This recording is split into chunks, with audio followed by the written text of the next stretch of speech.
NASA is exploring different SLS architectures, Mars sample return is in limbo, and Starliner is stacked for flight on this week's NSF Live. And here we go. We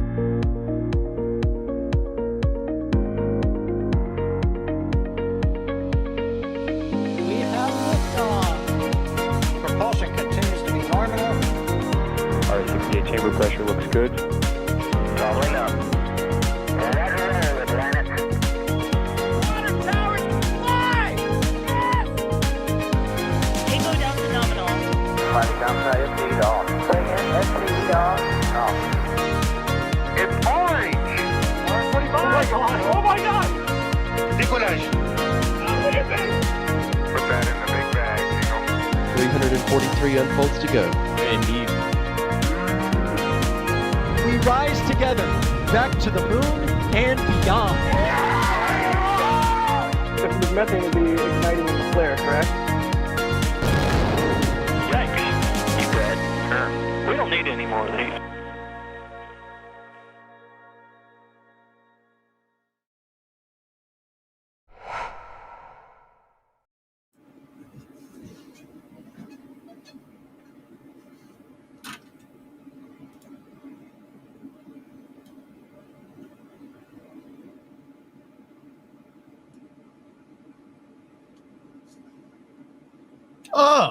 Oh, hello. This new time though. This is weird. Like, this is nice. I like it. Chad, what do you guys think about it?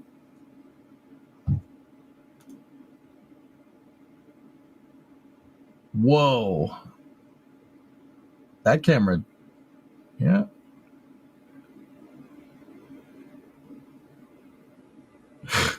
I'm an idiot. I should not be muted in vMix now. Chat, can you hear me? Give me a 5x5. Did he? Intro while muted. I'm really good at this, I swear. Nice. Anyways, I'm Jack for NSF. Joining us this week is our standard cohort of co-hosts, starting off with EJ again. EJ, how are you doing? I'm doing just fine. I was saying I'm really liking this new start time, but yeah, this is good.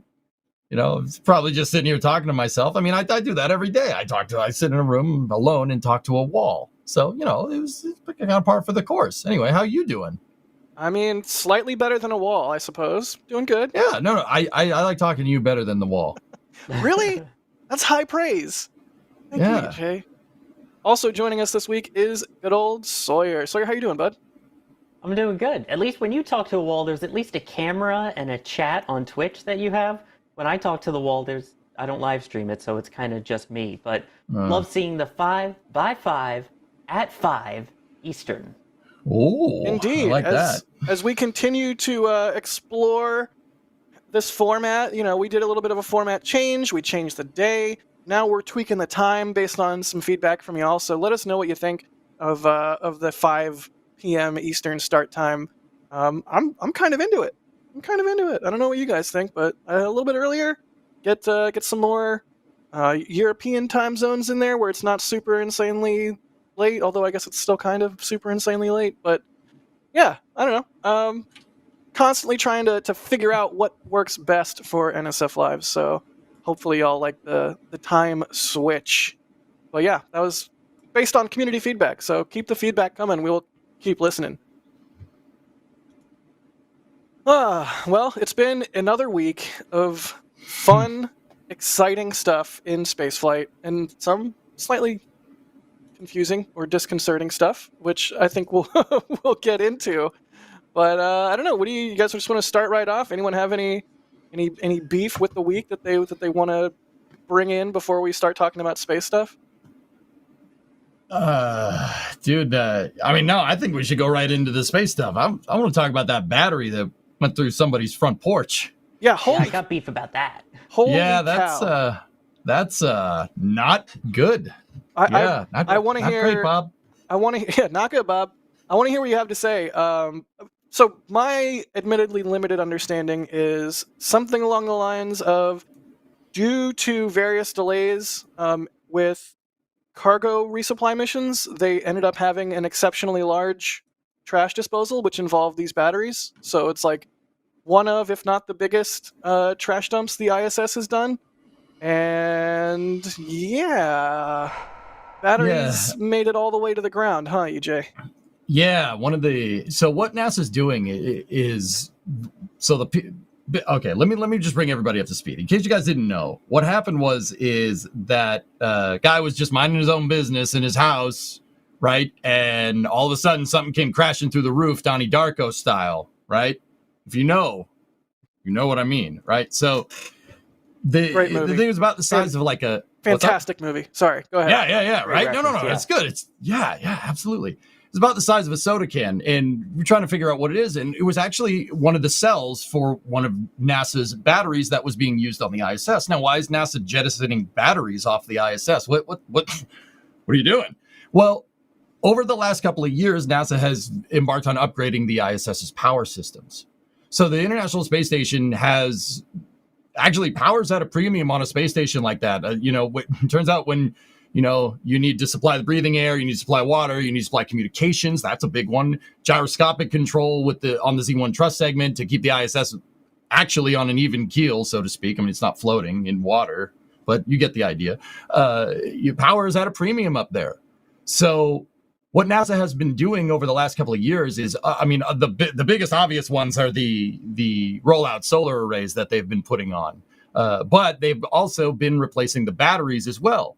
The previous batteries were nickel hydride batteries. Those have been up there for a good while on the I think it's the S4 and the P4 truss segments. Quick question. Yeah, what's up? Nickel hydride, are those the ones like back in the day when we were kids, like you have like the little 4 AA looking battery pack things for your RC car, or were those nickel cadmium? Those are probably NiCad. Okay. Yeah. Anyways, For NiCads for sure. Anyways, ignore me. I don't think they'd let you put nickel hydride batteries in the RC car. Yeah, probably not. All right, sorry, continue. No, it's all good. It's all good. And NASA has been upgrading them with lithium ion batteries to complement the rollout solar arrays. They've been doing that over the course of a couple of EVAs over the last like 3 or 4 expeditions over the last 4 years. Now, the solution there's one of the pallets. That pallet actually came off of HTV. But what they've been doing with the old batteries, they've been putting it on a pallet like what's on the screen, and just with the arm, they just let it go, right? It's trash disposal. Yeah, you heard that right. The ISS burns their trash, but not in the way that you might think. They eventually they let the payload go, and then eventually perturbing forces from the atmosphere will have it come down and re-enter, right?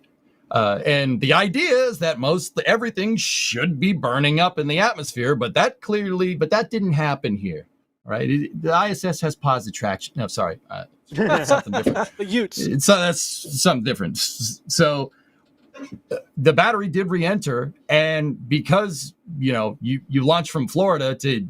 Long story short, you launch from Florida to get to the ISS. I mean, you can launch from any of the partner countries' launch sites to get to the ISS, but the ISS orbit does go over Florida, and if you jettison the batteries, they are still in an inclined orbit that's similar to the ISS. So there is the potential for debris to come down over Florida. I mean, obviously NASA's trying to mitigate this. They try to minimize it as much as possible. But this one particular scenario, one of the nickel hydride battery casings made out of Inconel came through the atmosphere. I mean, the pallet completely got obliterated by plasma, but a piece of the battery casing, one of these nickel hydride batteries, came through and actually slammed through somebody's house. I do actually believe that the person was at work, but also, you don't like come home and see a hole in the roof. Now, why are we telling you this? Well, that's not good. That's not a good thing. You don't want, if you say you're operating your space program, right? Everybody here has one of those, right?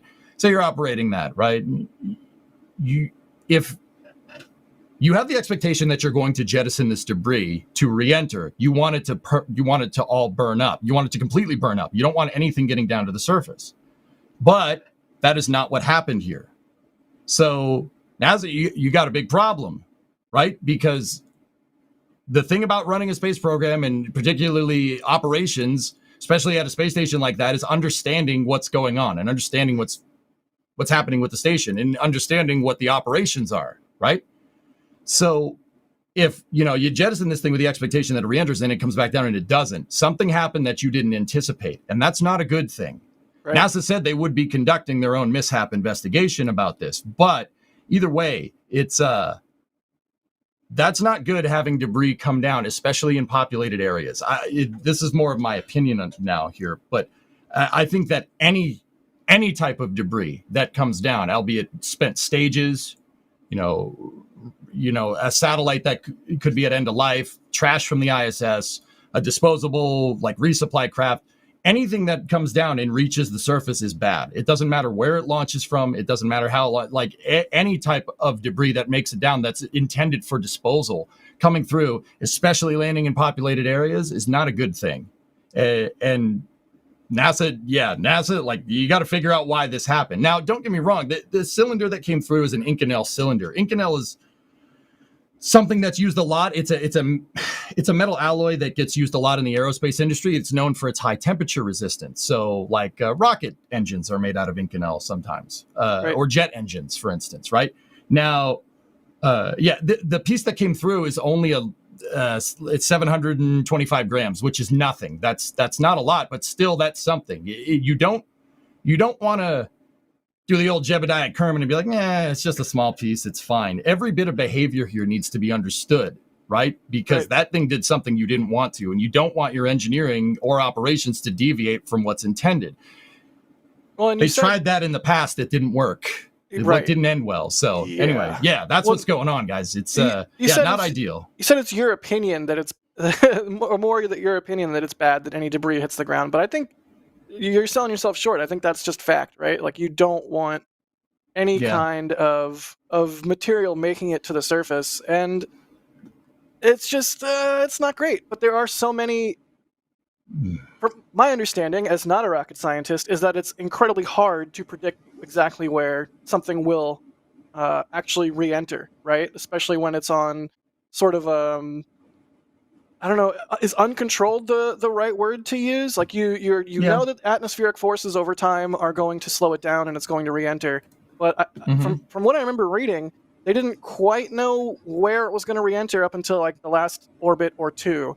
And even then it was kind of a guess. Like, it's one of those things where it's not super easy to determine where something like this is going to re-enter. Like, if it re-entered over the ocean, everything would have just gone splash, would have been fine. But just chalking it up to chance, it happened to re-enter over Florida, over a populated area. Yeah, I think the word you're looking for isn't that it was uncontrolled, it was uncontrollable. And that they kind of just let it go. And again, gravity's going to do its thing, start pulling it down, and then eventually hit the atmosphere, and that's when you hope it doesn't land on a house.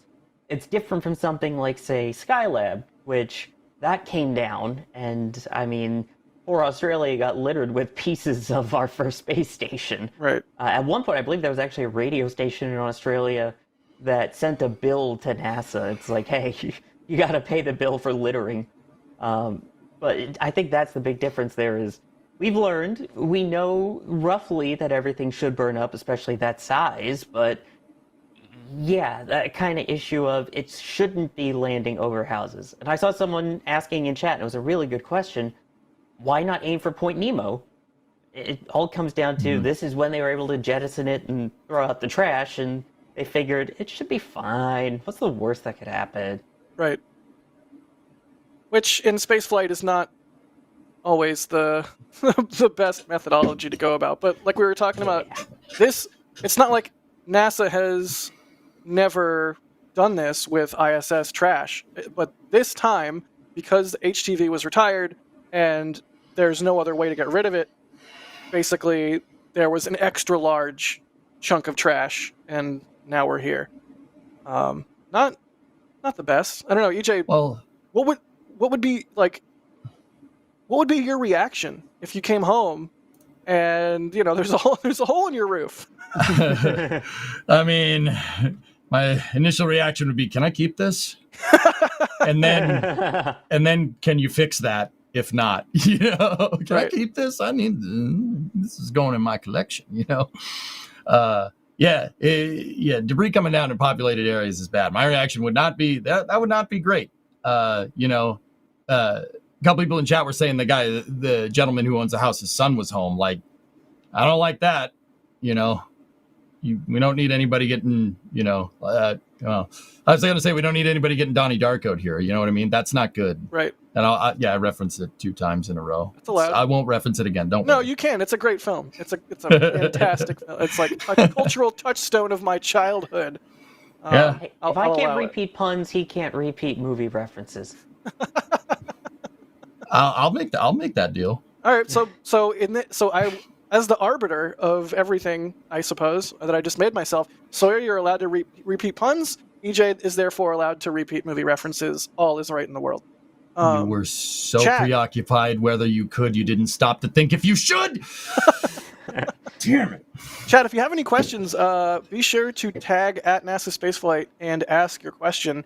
We do have some good ones coming in. That diabetic kid is saying, like a little bit more than asking, it wasn't a battery cell, it was a piece of hardware used to mount the batteries to the pallet, they said. That's the part that was in canal? Because the battery itself wouldn't be in canal, right? Yeah, I mean it's the casing for the battery cell. Yeah, it's kind of. I mean, the battery tray would probably be a better way to say it. Because obviously the batteries aren't made out of Inconel, they're nickel hydride, right? So it's the kind of casing, like, if you have like Jack, you were talking about like little RC cars, it's the tray, like kind of the mounting thing that holds the battery inside of the RC car, you know what I mean? Right. Wesley Hale is asking, why would the battery casing be Inconel? That stuff is absurdly expensive and extremely resistant to high temperatures. Do we know why they would use Inconel for a battery casing like that? Well, I mean, I'm not going to sit here and pretend like I know the answer, but, you can use some kind of deductive reasoning as to think. So, okay, what's Inconel good at, right? Inconel's good at, you can put a lot of heat into it before it becomes a real big problem. Now, okay, so batteries, right? If batteries are under, have a lot of load, right? They're going to get warm, right? They if they're will warm up. exposed to solar radiation for periods of 45 minutes at a time with no convection abilities because they're in a vacuum. Yep. And then also, I imagine the thermal cycling is part of it as well, because you're going from extremely hot, being baked in the sun, to extremely cold, to extremely hot, however many times a day. Exactly. So that's thermal cycling, right? You're going through thermal transients every 45 minutes. It goes from really, really cold. Well, I would say really, really cold, but the vacuum, I get it. The metal itself, the skin temperature of the metal goes from really, really cold to really, really hot, right? There's no heat up there in space. It's just vacuum. So as Jack said, you can't convect anything. There's no way to flux heat through gas because there is no gas. There's nothing, right? So I would only assume that it's made out of Inconel, right? Because of thermals, because of the thermals from the batteries, right? It could be thermal load from put on the batteries themselves from just being used, or it could be from the sun. Yeah. Good question. And I see a lot of people hollering that there is Kevin, you are a mind reader, that there is a GSE tank being lifted in Starbase. Look at that. That's not just one of the water tanks. That is one of the actual GSE tanks. You can see the inner tank, which I don't think have been exposed to daylight in I want to say 2 years. It's a giant Pope hat. Nice, Daniel. Orbital Tank Farm is continuing to get a little bit of a facelift, which we are going to talk about Starship, and we even have Alex around to talk about Starship with us when we get there. Alex, are you there? Oh, Lauren. No, did you Alex really? is not there. Really... Alex is there. I'm not even ready. I'm not even. You're muted. No, I was going to say you can't come to the phone right now. Talking while muted. Discord. Yeah. I'm muted on the other side, but there you go. People can hear me. I am muted myself on the proper channels, essentially. Yeah, I'm here. Hi. I was not even ready to come up on camera here, but yeah. Hi. Hi. I don't know. Yeah, a shell. It's lifting. We'll talk about it later. But yeah, there you go. That's the breaking news. Things are being lifted. We'll talk about it in more detail when we get to the Starship section. Thanks, Alex. Continue with ISS stuff. yeah, we have some more questions. Again, chat, if you have any questions about this or any of our topics, feel free to tag NASASpaceflight, and we'll see your questions pop up in some software. Zap Fan is asking, why not dump it in the Pacific like other trash or satellites? I think that. I mean, it's a good question, but Sawyer touched base on it. It's ballistic. There's no controllability here. Right. They literally just you don't push put it away thrusters. from the ISS, right? Like, Yeah, be free, that's all trash. they did. So a lot of people don't know that there's still atmospheric perturbing forces up where the ISS is. The ISS is still subject to aerodynamics for a number of different reasons. I mean, but the biggest one is that its orbit, which is about 400 kilometers that way, 400 kilometers straight up, or about 270 miles that way, there is still trace amounts of atmosphere up there. Don't get me wrong. I wouldn't go outside the space station and try to take your helmet off. That won't end well. But it is enough to cause a little bit of drag.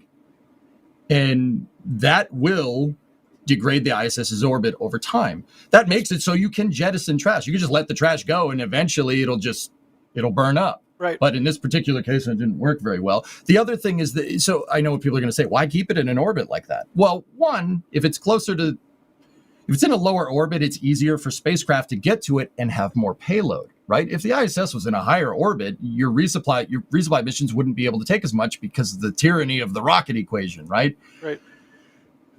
In fact, Sawyer, you probably know this. The ISS was actually in a lower orbit until the end of the shuttle program. After the shuttle stopped flying, they boosted it up to where it is now because the shuttles couldn't take usable amount. They couldn't assemble the station in that high of an orbit. Now, because we're moving capsules to it, you can afford to put it in a little higher orbit, but you're still subject to that old initial mass versus final mass. Nice, Sean Connery. Initial mass Connery. versus Never go final full mass. Connery. Oh, I will trade secrets, my son. Oh my gosh. So you're still subject to your mass fraction, which is initial mass to final mass, right? One ping only. Nice. Well, yeah, that's why they have to periodically reboost the ISS, right? Is because it is in an orbit where it does experience drag. Even if it's a minuscule amount of drag, it still experiences drag. And of course, there's also the effects of solar radiation and solar wind, which can have an effect on your orbit as well. And also having to dodge orbital debris, which That's the part. things that are jettisoned. That's the part that's kind of wacky about this trash disposal method to me is, in my head, it's like micrometeoroid debris or any kind of orbital debris is no joke. And to just sort of push something away from the space station and be like, it's fine, it won't come back to us. Like, I know that's how orbital mechanics works. It's going to just get further and further away. It's not going to coincide with the ISS's orbit again. But in my head, in my stupid monkey brain, I'm like, don't like that. Don't especially love that. Like, put it in a Cygnus, put it in an HTV, control that thing as you send it into the atmosphere. But in this case, that just wasn't an option. I mean, there was a $5 tip from Space Kid right there in the chat. Do they have another way of disposing trash on the ISS? Normally, it'd be put it in HTV or put it in Cygnus, right? But I'm just gonna put this out there. I mean, Sawyer, you know exactly where I'm going with this. We had something that could take all the trash down, right, and not have to worry about it landing in some random spot. Yeah, we had a thing that could do that, and we stopped. We land on a particular runway per se. Yeah. A Sort of particular like a shuttle landing facility. Space transportation system of some kind. Yeah, we had something and maybe have a like that. payload bay that actually would be large enough to fit this exact piece that they would have had to deorbit back down to Earth. Yeah, that's weird. But yeah, going back to what you were saying about the other options. I mean, yeah, they had the HTV and ATV. You've got Cygnus currently launching on Falcon while they work on Antares 300 series. And the unique thing with that is they will do experiments inside during reentry. Like, they will literally set fires inside of Cygnus during reentry to do experiments on it. But those tend to be more for, I guess, personal belongings, astronaut clothes that are dirty. They don't wash them, they just chuck them. Clothes, any disposed food containers, any, that kind of stuff. I'm sure they throw some spare parts that they don't want in there, but to go all the way out, spacewalk, bring the battery back in, and then load it into one of those craft to burn up, at that point they just say, you know what? Let's just let gravity do its thing.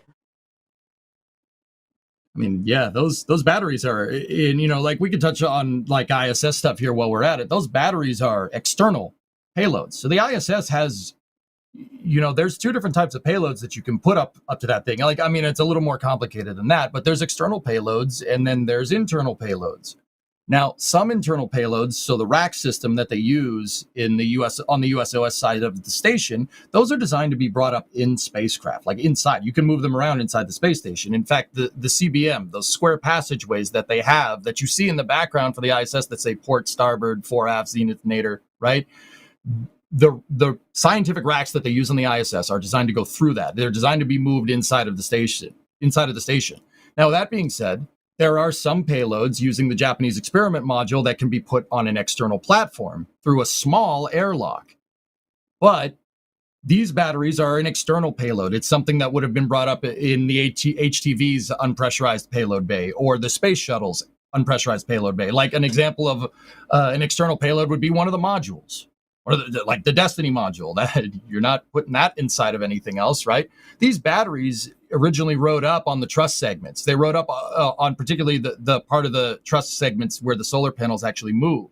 Batteries are stored basically at the base of the solar panels, and they flew up there. I mean, actually, they may have installed them later, but either way, the ISS does not have even if they wanted to, Sawyer, right? The ISS doesn't have the provisions to take those batteries and put them inside. Like, you're not going to bring them in through the Quest airlock. I don't really think lithium-ion batteries, a big lithium-ion battery or a big nickel hydride battery inside a pressurized station is a particularly smart idea, and NASA would agree with that, right? Probably not a great idea. I'm getting 787 vibes, early 787 vibes.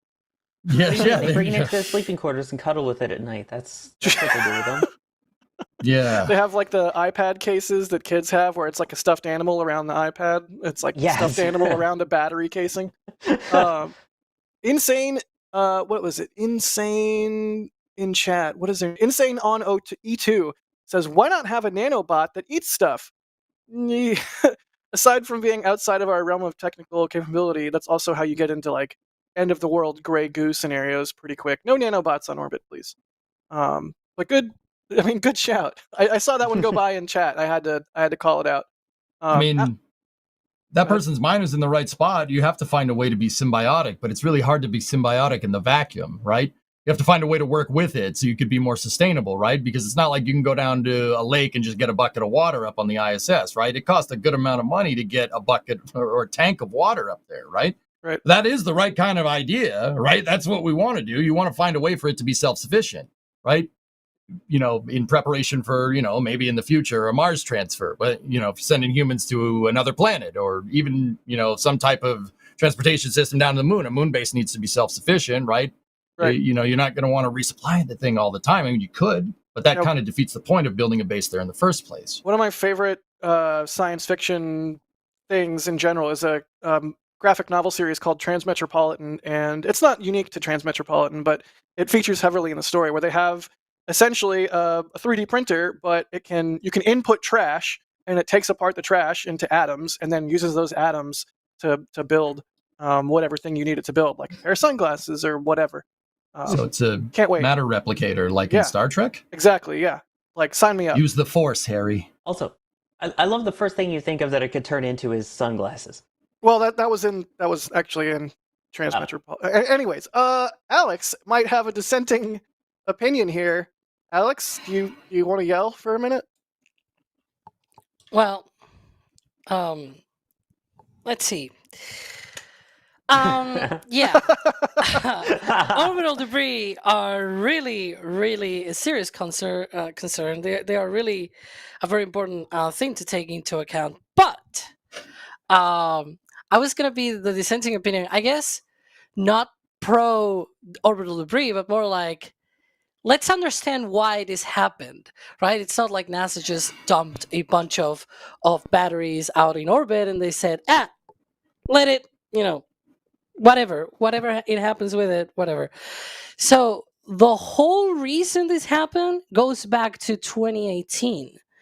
The whole change out of the batteries and everything was being done launching these HTV cargo spacecraft, and they had these little pressurized section on it, and so what they used to do is they loaded the pallets there on the ground, they launched, and then the same pallets will contain the new batteries.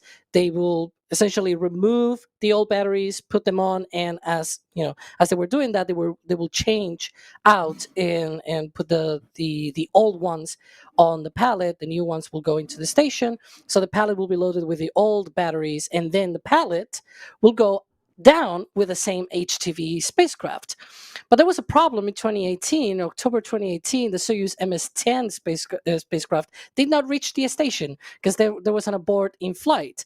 And that led to Nick Hague, which was one of the 2 astronauts that was going to be doing these spacewalks to move around these batteries. He was not able to reach the station, and essentially whenever he actually reached the station to do these spacewalks, it was already like 6 months after HTV-7 had come back down again. So NASA had to choose what to do with all of these plan that we put out, that it was going to be, we launch the new batteries and then we return and dispose of the old batteries, just in a controlled manner and safe manner. So the only other option that they had, because these pallets cannot go on any other vehicle, they cannot go on Dragon, they cannot go on Cygnus. The only other place, as you guys were mentioning, will have been shuttle, but unfortunately we don't have the shuttle anymore. So the only other option that they had was, okay, let's keep the HTV-7 pallet on the station with the new batteries, and then when HTV-8, the next one, comes back, then we put these batteries on the station with Nick Hague and everyone. I think it was like Nick Hague and Anne McLean, and then another one was Nick Hague and Christina Cook. So they had these sort of, and there you can see some of that footage from them changing out those batteries to the station, and this continued with the subsequent HTV spacecraft, where that pallet from HTV-7 came back on HTV-8. The one that was up on HTV-8 stayed on the station until HTV-9 came on, and then they did the swap, and then HTV-9 came back with the HTV-8 pallet. So the HTV-9 pallet remained on station, and then HTV was retired. So it was like, yeah, now what do we do with this? And so it was like 2 years until they eventually were like, okay, well, I guess we'll have to just dump it. And they don't have any propulsion or anything on the pallet. So yeah, it took 3 years until that thing re-entered, because it was released, I think, somewhere around March 2021, and then re-entered last month, March 2024. So 3 years for that thing to re-enter. So my dissenting opinion here is, sure, orbital debris is bad, but there was like no other option unless you like build an extra HTV or like make JAXA like pay for it. Like it would have been an extremely I don't know how to say, like it will having a very extraordinary kind of mission of just building another HTV so that it could go and retrieve that pallet, because it was the very last one to change all of these batteries. So Got yeah, it. like sometimes you don't have any other option. That's my point. We're gonna make an HTV. It's gonna be the best HTV. We're gonna make Japan pay for it. All right. Anyways, For those who don't know, we keep saying HTV. That was Japan's version of like Cygnus. It was their resupply vehicle that they flew, which the H in HTV stands for H2. Yeah, and all of this, by the way, this all stories is on Twiz. I just did like a summary. To be fair, and Twiz is also a summary. But yeah, like the whole story just goes back to that failure of the Soyuz MS-10, and it's kind of crazy to me that this happened because of that. I don't know, like the ripples of that failure came all the way to 2024. The logistics of the space station are so complex and interwoven with like so many different launch vehicles and such a complex schedule that the abort from Soyuz, like you said, rippled outward, and so 3 years later we have this. But Alex, you said there was no other option. Matthias is asking, why not just keep all the trash on the station as radiation protection? Yeah, so in this case it wouldn't protect anything because it was on the external so it was on the truss section of the ISS, so it wouldn't really protect the astronauts or even the equipment because it's not like most of the truss sections are just essentially a truss section, and there's like few cables and pipes and whatnot, but you're not really protecting that much, and you're essentially, instead of keeping the trash out, you're essentially keeping the trash on the ISS. And there's the argument that could be made that sure, but JAXA is developing the HTV-X spacecraft, which is set to be launched next year. Sure, but in 2021, it was not clear when that vehicle was going to be launched because it was going to be launched on the H3 rocket, which it took a while to debut, and then even after that, it failed and whatnot. Like there were a lot of unknowns of whether that vehicle will actually go up or not, and accumulating hardware just because of accumulating hardware doesn't make sense. But yeah, and this piece is like 2.5 tons in mass, which is a really big piece. But even then, the only thing that at least that we know of that survived and actually hit, it's like this little thing of like 3/4 of a kilogram. It's not that, but still, it was Inconel. You guys will explain it. It's okay. I don't need to go through all of that again. I mean, all right. Well, thank you for your dissenting opinion, Alex. We appreciate and love you. To go off that, like, just a little bit more, Jack, real quick. Like, please, the other thing is, like, okay, so say they left the pallet up there, and they left the batteries on the pallet, right? So the pallet was designed to bring batteries up, right? And then, obviously, the batteries are going to have the same mounting mechanisms that the ones that you're replacing. You don't replace a AA with a AAA, right? It's going to be the same socket, right? Right. I mean, you could. I mean, if you could find a way to connect the leads, right? But okay, so long story short, you take these lithium batteries, right? You put them on the pallet, store the pallet on the truss segment. That's just another thing that can go wrong. It's another thing that could break, and now you don't have any diagnostic stuff, so it connected to them. So it's just another thing that could break up there. In space, everything is trying to get you. Everything is trying to break all the time, right? I think Alex, the dissenting opinion kind of got me thinking about it. The real thing here is to have flexibility in your mission architecture. And Jack, we were you were trying to pivot to the next thing. I think this is a good thing to touch base on about why you would want to have differential architecture for the same type of resupply and redundant dissimilar architecture, right? Yeah, you guys see where I'm going with this? Absolutely. Yeah. Yeah. But I don't want to pivot because we have some good questions. I want to. We'll do some support because there are people that are throwing us some support, so we got to thank them. All right, and then let's support away. Let's do some questions regarding this, and then we'll move back on. there for later. Yeah. Da Swanson, thanks for gifting a Red Team membership. Coco Cats also gifting a Red Team membership. Thank you all so much for doing that. If you get a membership gifted to you, be sure to thank the person that did it. Plutonium 239. Thank you for the support. They say, do you think Starship will launch on May the 4th or 6th for Star Wars fans? We'll get there. We will talk about Starship and what the heck is going on there. Matthew, it's Alex. Nope. We're speed running. Wrong camera. Thank you for the support. Becoming a Red Team member. I'm all about putting Alex's camera on when he's not expecting it. Jason Edney, thank you for gifting 5 Red Team memberships. Super appreciate it. We really can't do what we do without the membership program, so seriously, thank you. Space Kid, thank you for the super chat. They say, do they have another way of disposing trash from the ISS? Like, could they put a whole bunch of trash on Cargo Dragon's trunk? Or I know there's Cygnus, but Cygnus is kind of in a weird not flying mode because rocket change. But yeah, like what other options do they have? I mean, you can't. Okay, so could you send an astronaut out there and just ratchet strap a battery to the side of the trunk and then hope it gets disposed sometime? Sure. Yeah, of course you could do that. But now you're putting somebody's life in danger here. This is not, you haven't practiced using ratchet straps in space, which just sounds like not fun. And it's not something that you could go out there and just be like, okay, strap it down. Now, don't get me wrong. In the future, we might have to deal with, Martian style scenarios like that when we're on Mars. So it'd be good to understand, like, this behavior. Like, basically what I'm getting at is you have to think on the fly somehow. So, like, different options were probably explored by NASA, and they probably figured out that, we'll just, we'll send it on the HCV pallet because it's there, right? That's something that the arm can grab at. You can get it away from the space station, and the arm can let it go, right? Right. It's not, you don't have to send a guy out there with a ratchet strap and that's dangerous. There's a reason why extravehicular activities around the space station are practiced so much in like NASA's NBL, right? Right. There's a really good reason, because like it doesn't, like when you're doing spaceflight, it's all about compounding problems, right?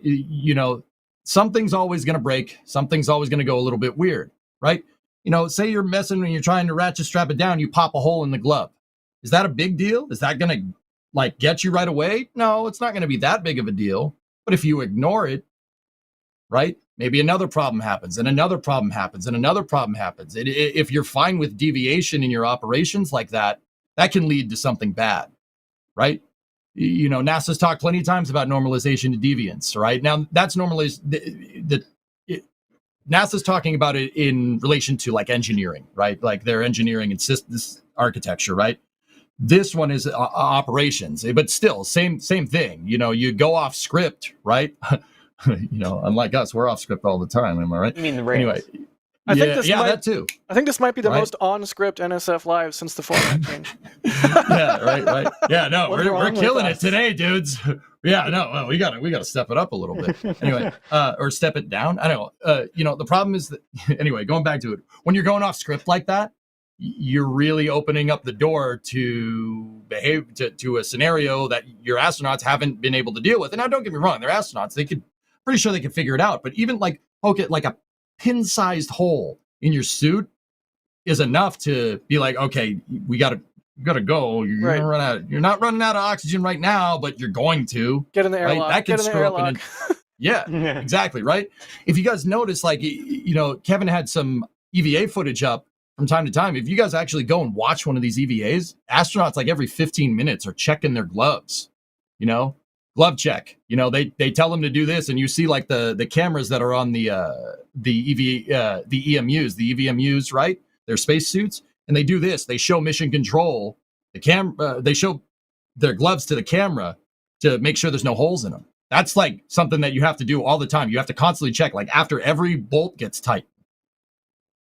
Yeah, makes And- sense. And it's happened. People have gotten the cuts in their Oh, yeah. gloves. And in all honesty, that kind of goes back to the question of why, not just leave it on there. When you're talking about debris, a tiny little pinpoint in a glove could be disastrous.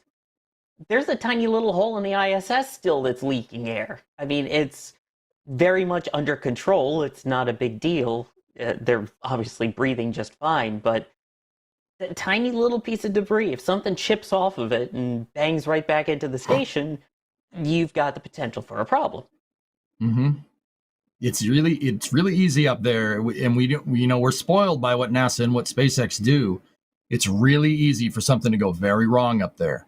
I said at the beginning of this whole conversation that power is at a premium on the ISS. One of the reasons why is because all of the systems are constantly downlinking telemetry through TDRS and back to mission control. It's really interesting because the ISS has a great internet connection, right? For instance, right? It has a great data connection. It's one of the highest speeds around. It's better than your local cable provider, right? Am I right? Am I right? You know what I'm talking about. Anyway, but most of that bandwidth gets taken up from all the telemetry that gets constantly monitored 24/7, 365 at ISS Mission Control Center at Johnson, right? Most of the bandwidth is that. So you have a high-speed internet connection, but you have the bandwidth of like a 28K modem. It's like they don't even stream movies. I'm pretty sure they could stream movies up there now, but for the longest time they didn't stream movies. They had to bring it up on a hard drive, like it's 2003 or something. How many DVDs do you think are on the ISS? Oh, Well, I think I don't after know. they finally saw the ones that they got and how bad they were, they probably got sent up gravity and said, nope, this one's going in the HTV, burn it up. I think they did watch Gravity up there. That's what I mean. Yes, they actually Yeah, did. yeah, I think you're right, dude. Yeah, That's The wild. one about the space station getting completely damaged and depressurizing. That's like when you're on a plane. None of the shuttle, movie yeah. selections are plane crash movies. Like, why would they? That's, why would you do that? yeah, why That's would weird. you do that? That doesn't seem. Parker Emery, thank you for gifting 5 red team memberships. Matthias gifting a red team membership. Thank you. And Ninja Decimator. Pew, pew, The pew. Decimator. Gifting 5 red team memberships. Thank you so much, all of you. All right, let's speed run some ISS battery questions, and then let's move on. How about? Hit it. Us speed run. Parker is asking, what are the legal ramifications for NASA? I'm not a lawyer, but clearly they're going to want to investigate this whole entire thing. Was that you, Sawyer, or was that you, EJ, saying that there is going to be a mishap investigation? NASA is conducting a mishap investigation. Live fairing absolutely. arrivals. All right. Hey, fresh fairings. It's a casual Too $6 much million. happening. You got the fresh fairings coming in. You've got some GSE shell tank work. Yeah, it All sounds like happening at once. it sounds like they're starting to actually cut the GSE shell up now, which, wasting no time, but always a whole lot going on. Yay. Yay. Yeah. Remember when there wasn't a lot going on? This is good. This is a good thing. Also, new time slot means, I guess, more activity. Yeah, actually, I didn't think of that. I didn't think of that, but you're right. Let's see. Max Bay asking, will the FAA have to do an environmental investigation? Mishap investigation. I don't think they're doing an environmental one, but yeah, mishap investigation. What I really would want to hear is the call to the guy's insurance company. Oh, jeez. Hey, Jake from State Farm. Yeah, piece of ISS crashed through my roof. Do you cover that? I didn't know your cat works at State Farm. Hey, let's see. We did that one. Wesley Hale's asking, would controlling reentry be as simple as attaching a small RCS thruster? Here's the thing. It's not Kerbal Space Program, right? Like when you say as simple as, nothing in spaceflight is simple. Everything is incredibly researched and incredibly rehearsed and gone over with a fine-tooth comb to eliminate the possibilities of unknown unknowns and all of that stuff that you don't want to happen that might endanger the lives of crew or people on the ground. So, But Jack, I want to put a Star 48 on the pallet. Come on. I mean, hey, I'm here for it. Don't, I'm here. No, Like Star no. 48's all around. If you want, everybody gets a Star 48. You get a Star 48. You get a Star 48. Ugh. Europa Clipper gets a Star Yeah.48. Oh my yeah, gosh. yeah. I mean, hey, how fast do you want to go? Yeah. Yes. Hey. You don't like, even the ISS, how it's built is actually taking into account, bringing spacecraft towards it. Everything up there has a lot to do with, the crew safety in mind. Like, not a lot of people know this. Okay, so the ISS has that huge truss segment, and there's big solar panels. Yeah, there's big solar panels on either side. Why are the solar panels all the way out there? Well, okay, so think about it. I said the ISS, the solar panels are susceptible to drag, but I also said that they're susceptible to other perturbing forces. Now, Jackie, you did talk about like solar flares and whatnot, right? Anything that gets past the magnetic field, but also incoming spacecraft. You're bringing a spacecraft that needs to perform rendezvous proximity operations. They're only really designed to enter or get near that keep out sphere on the ISS from two different ways, from the R bar and the V bar axis. So basically from, I guess, relative to the ground, going towards the ground and then going parallel to the ground. There's two approach quarters. There's two runways, so to speak. And that's why the solar panels are out on the side, because they're designed out, like way out on the sides, because they're designed to be as far away from the spacecraft as possible. Because if you have a spacecraft that's coming in, right, and it shoots off its thrusters and it's not in that approach corridor, right, it could puff out a burst at the solar panel, and the solar panel could work like a giant sail and move the ISS off in a different direction. Pretty sure I've done exactly that in Kerbal Space Program, like a whole bunch of times. Really? Or then I slam into the solar panels, and I'm like, why did I track those solar panels? Oh, that happens a lot.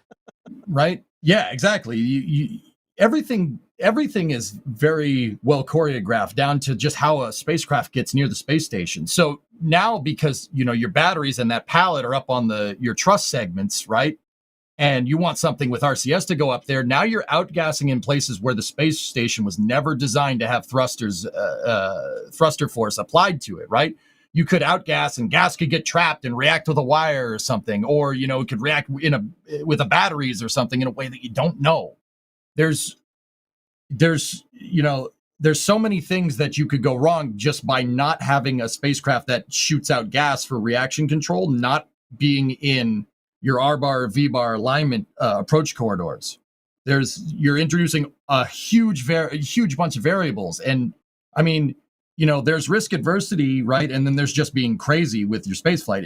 Like, are you going to try to land it? Like those are, I said that the approach corridors are like runways. You're going to try to land a plane on a taxiway? You're going to Harrison Ford it? I was about to say, well, Harrison Ford also saved that kid in Nevada, didn't he? So there's different types of Harrison Fording. Right? Yeah, exactly. That's right. No, he's cool, right? But if you don't have to land on the taxiway, just, you're not going to, you don't want to introduce some crazy variable in that could jeopardize the lives of the crew. Yeah. That's crazy. Yeah, I think we get, I don't know, like, desensitized, if that's the right word, but like with SpaceX's development style, where they're just like, hey, now we're going to try hot staging, or now we're going to do this. That is not how NASA does things. Everything is highly choreographed. Everything is highly researched. I'm not saying that SpaceX is not doing the groundwork to have reasonable confidence that the crazy thing they're suddenly deciding to try is going to work. It's just it's a very different developmental methodology and operational methodology than what NASA typically will roll with. But I mean, and go ahead, Sawyer. Go ahead. I was going to say, the fact that Crew Dragon also has to follow that same kind of keep out zone. Bingo. The whole RVR V-bar thing isn't just restricted to these other, things that they're getting rid of, to shuttle, to any other vehicle. That's any visiting vehicle has to deal with that. And we talked about the RVAR and the V-bar. Who's talking about the wet bar? Hey, I could tell by the look on his face that he was queuing something up in his mind. It's endlessly satisfying to be able to anticipate a Sawyer pun. It was a legitimate point, though. I just happened to throw the pun at the end. Yeah, no, that's a fair point. Some Biddeford memberships over there? Holy Did that I see? Cannoli, Bideford. I think it is. All 20 right. team memberships. Thank you, Bideford. Bideford always comes through with a huge amount of support. Thank you, Bideford. And the kindest words, like in the comments. Bideford is always like, I love EJ and Sawyer and Jack. So we see you, Bideford. Thank you. She's the best. Let's see. I think we're basically good on ISS. I mean, does anyone have any final thoughts? I was just, I was going to say Sawyer's right on the money. Dude, even SpaceX, who has this rapid iterative, schedule, and you're not afraid to blow up a Starship, they're definitely afraid to do that when people are on board. Their Dragon operations are very, very, very coordinated and choreographed because, guys, that's the only way you can do it. I don't think we're ever going to get to a point where, you should never say never, but it would be very, very cool. Let's say if we got to a point where we could just get in our car and fly to the moon, right? We have like a Star Wars drive and, we could jump to hyperspace or something. But until then, this is the best shot at maximizing your chances of success. And by doing that is making sure that you are doing exactly what you intend to do in space and there's no deviance in your operations or engineering. Right. What he said. All right. Yeah. Well, much like these batteries, I think it's time for us to get a little bit spicy. And let's talk about Mars sample return, because I'm not happy. I'm not happy. I don't know if we're all going to be in agreement on our unhappiness. I don't think we are. No? Okay. Well, let's see. Let's see. EJ, take her away. What's going on with Mars sample return? So,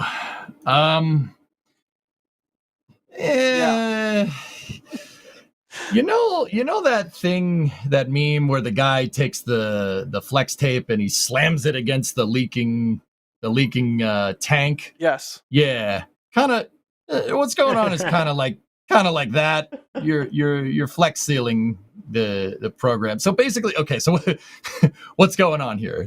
I saw this program in half. All right. Sorry.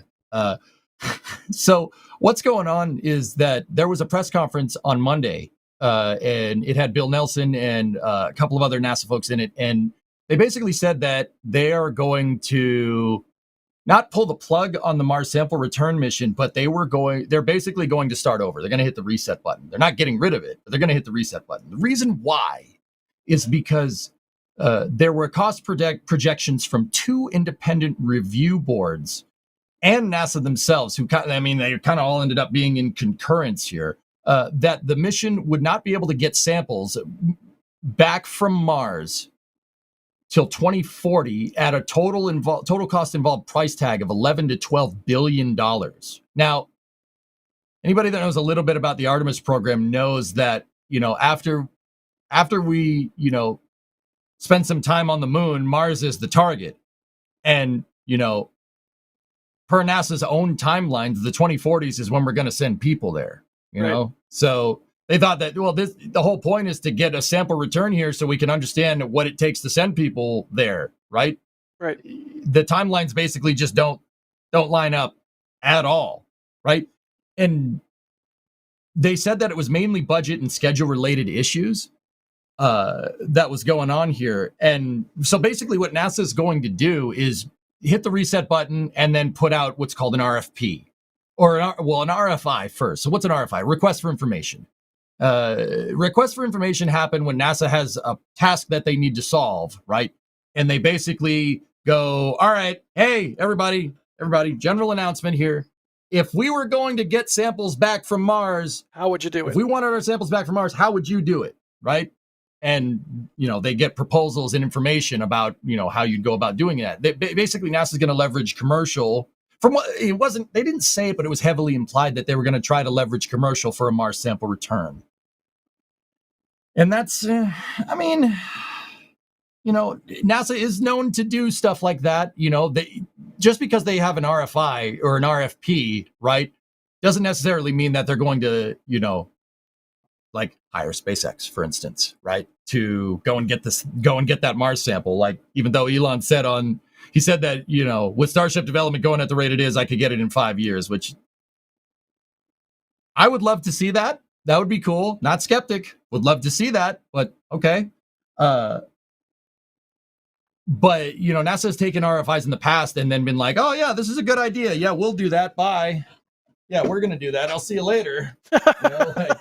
Yeah, that's a great idea. Yeah, good job. Thank you. Bye. Like, they've done that in the past. But, it seems that they were kind of, it was implied, but I might be reading too much into it myself, that they were going to eventually try to do some type of commercialization with it. Right. So, on the one hand, if we can get samples back from Mars sooner and cheaper so that we can actually use those samples to inform, like you said, EJ, what it takes to send humans there, which is the whole point. Yep. Yeah, good. Let's do that. But at the same time, I feel like this is becoming like a recurring segment on basically every single one of our live streams where I yell about the finite nature of the human lifespan and how I want to be able to do more things faster. And it's really just, it's frustrating to me because yes, $11 billion is a lot of money, but also in the grand scheme of like our national budget, $11 billion is a pittance. It's like it's not even on the frickin' radar. But 2040 is too late. I think we can all agree 2040 is too late, right? Mm-hmm. Yeah. For those who don't know, by the way, the NASA budget is less than half of 1% of the entire federal budget. More is spent on air conditioning in the Middle East than is spent on NASA. Yeah, like air conditioning for our soldiers in the Middle East. Yeah. Right, like, exactly. It's just disconcerting because if it was a national priority, if we cared as a society, this would be a non-issue. Not everything is solved by throwing money at it, but it goes back to what I was yelling about the other week with Clipper. Like, we should have a probe around every major celestial body. We should be able to do science on a much grander scale, but it's just not. It's just not a priority. See, here's the thing, man. I'm going to play devil's advocate here. People are going to hate me for this. No, please. it is what it is. Like, I think the money is there.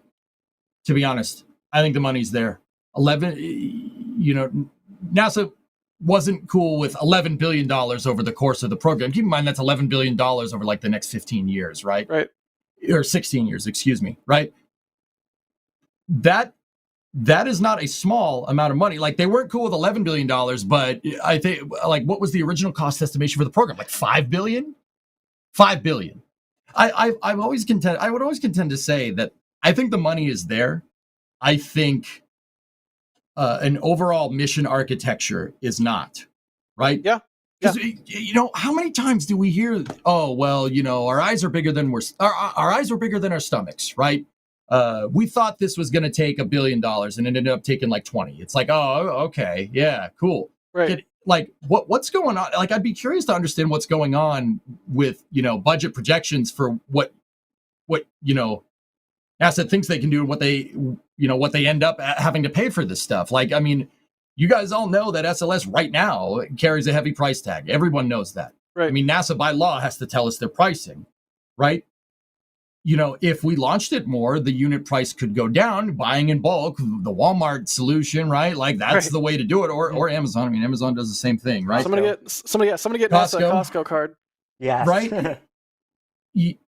But, you know, the money is there. It's just the architecture isn't. Like, you know, how many times have we heard, you know, we're going to build this and then we're going to, you know, down the road, we'll figure out a way to get it back. Oh, we're going to build this super heavy launch vehicle and we'll give it the upper stage that we need to explore the moon correctly. We'll do that later in a different blocked version of it. For now, just put a Delta 4 stage on top of it. It'll be fine. Yeah, it's Yeah, always way over budget and always way over time. Like, I got to pull an Alex here. Go for it. Actually, Nice. Whoa. I get what you're saying, that the money Don't is there. steal my bit. So, actually, no. I get what you're saying, that the money's there, but here's the counter argument to that: is that where are you taking that money from? You may have the cash, but there are some freaking awesome science missions that are on the books that are already hanging by a thread, that are on the verge of being canceled. You've got some amazing science proposals for missions going way out into the solar system, exploring more closely things like Titan and the moons around Saturn. And yet, you know, that's where that money would likely come from. So you'd be killing other science for a planet that we've been studying and have had rovers on now for, what, 10, 15 years straight. There's been rovers on it, basically. So, you know, I love the idea of the return, but if we're also planning on sending humans there to then get some of the samples, and it's going to be around the same time frame, why not just save the money for the other cool science? I mean, yeah.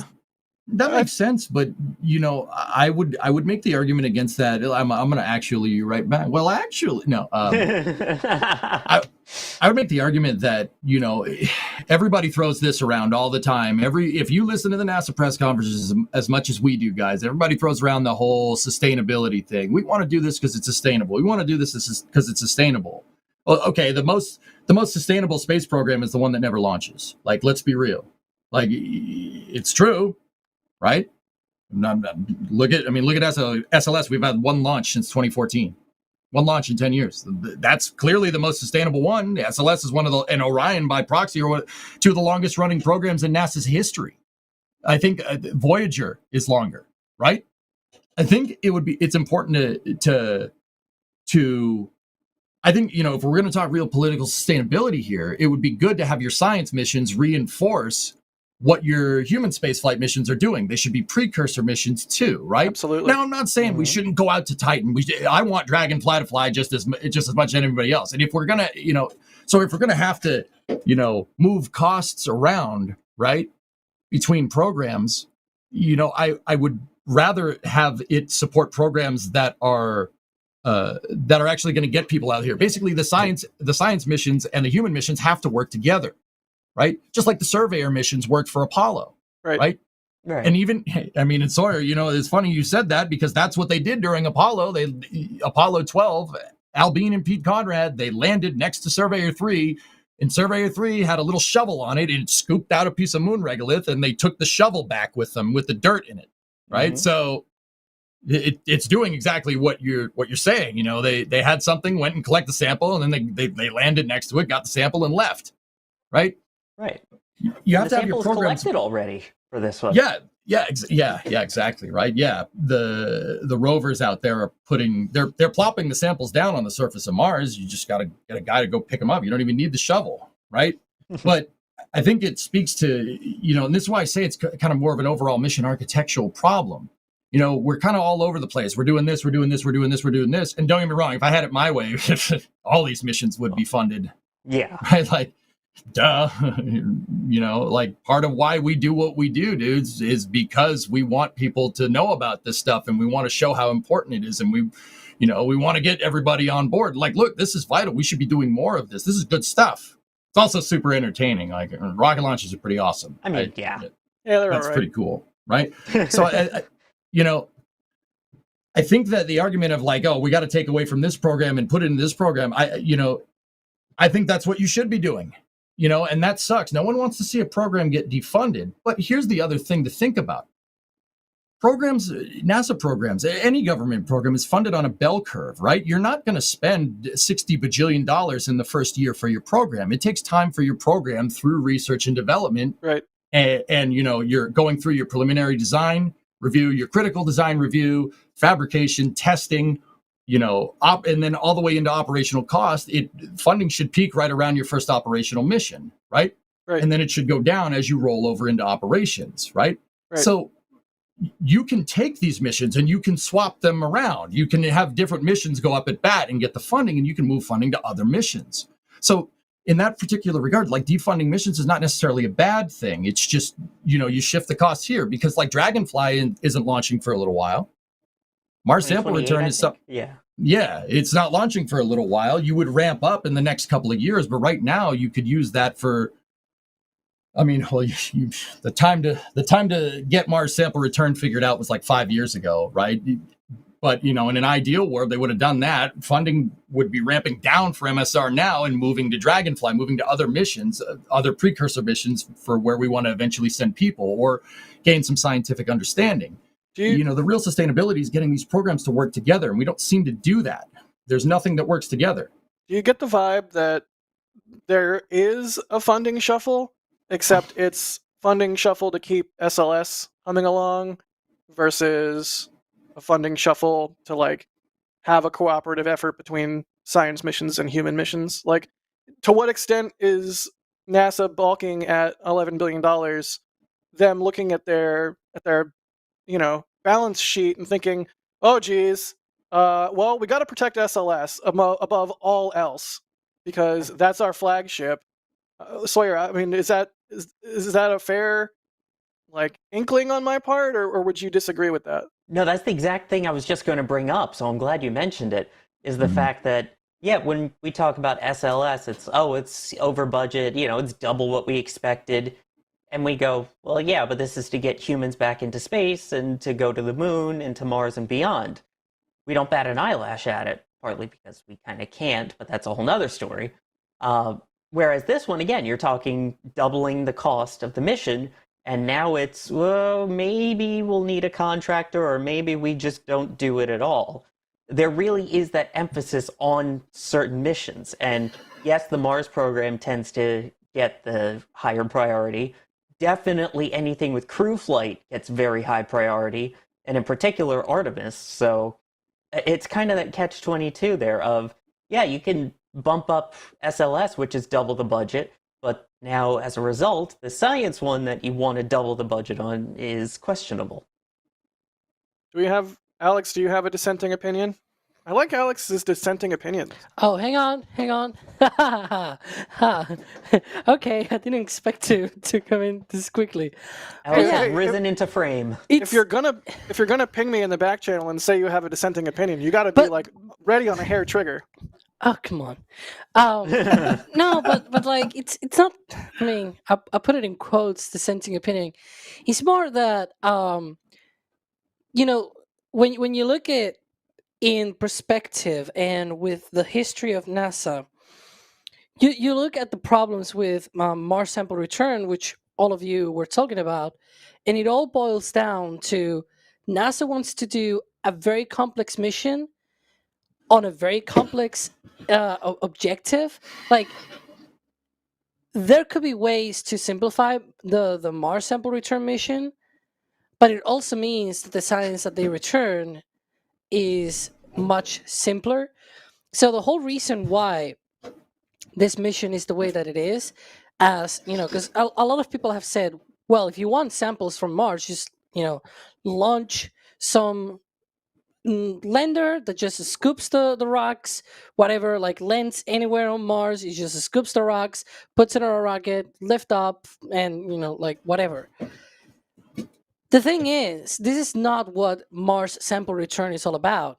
It's actually choosing the right location to choose the right samples, right? It's not just scoop up some rocks from Mars and just bring it back to Earth. And even the part of bringing back to Earth, launching from Mars, you need a rocket that that it can launch from Mars, and then that rocket, whatever it launches, either you need a way to rendezvous with that thing in orbit around Mars and scoop it back and send it back to Earth, or you kind of need to have a way of that other thing just be sent on its own to Earth. At the end of the day, it's a very complex mission with very complex goals. For example, on the other hand, China is trying a Mars sample return, but they are attempting it the other way, the simpler way, so to speak, where you just land on Mars, scoop some rocks, and just go back to Earth. Don't overthink it. Don't try the very complex, the very specific samples. And this is some of the things that I've seen from some scientists, that they're like, sure, the quality of the samples are really important, but also if we went with an approach where you are assuming that this is going to be Mars sample return 1, it's going to be the first mission for Mars sample return, and then later on you're going to get better samples. You're going to go again and replicate the same design and essentially specialize it to get the big and the more complex samples that you want to get. In this case, these are from a what they suppose is going to be it was at one point a delta from a river, essentially, and so it was probably very rich in a lot of organic components and whatnot and everything. But if you just want to get some samples back, you already have a big deal with that. Like, you're getting stuff from Mars.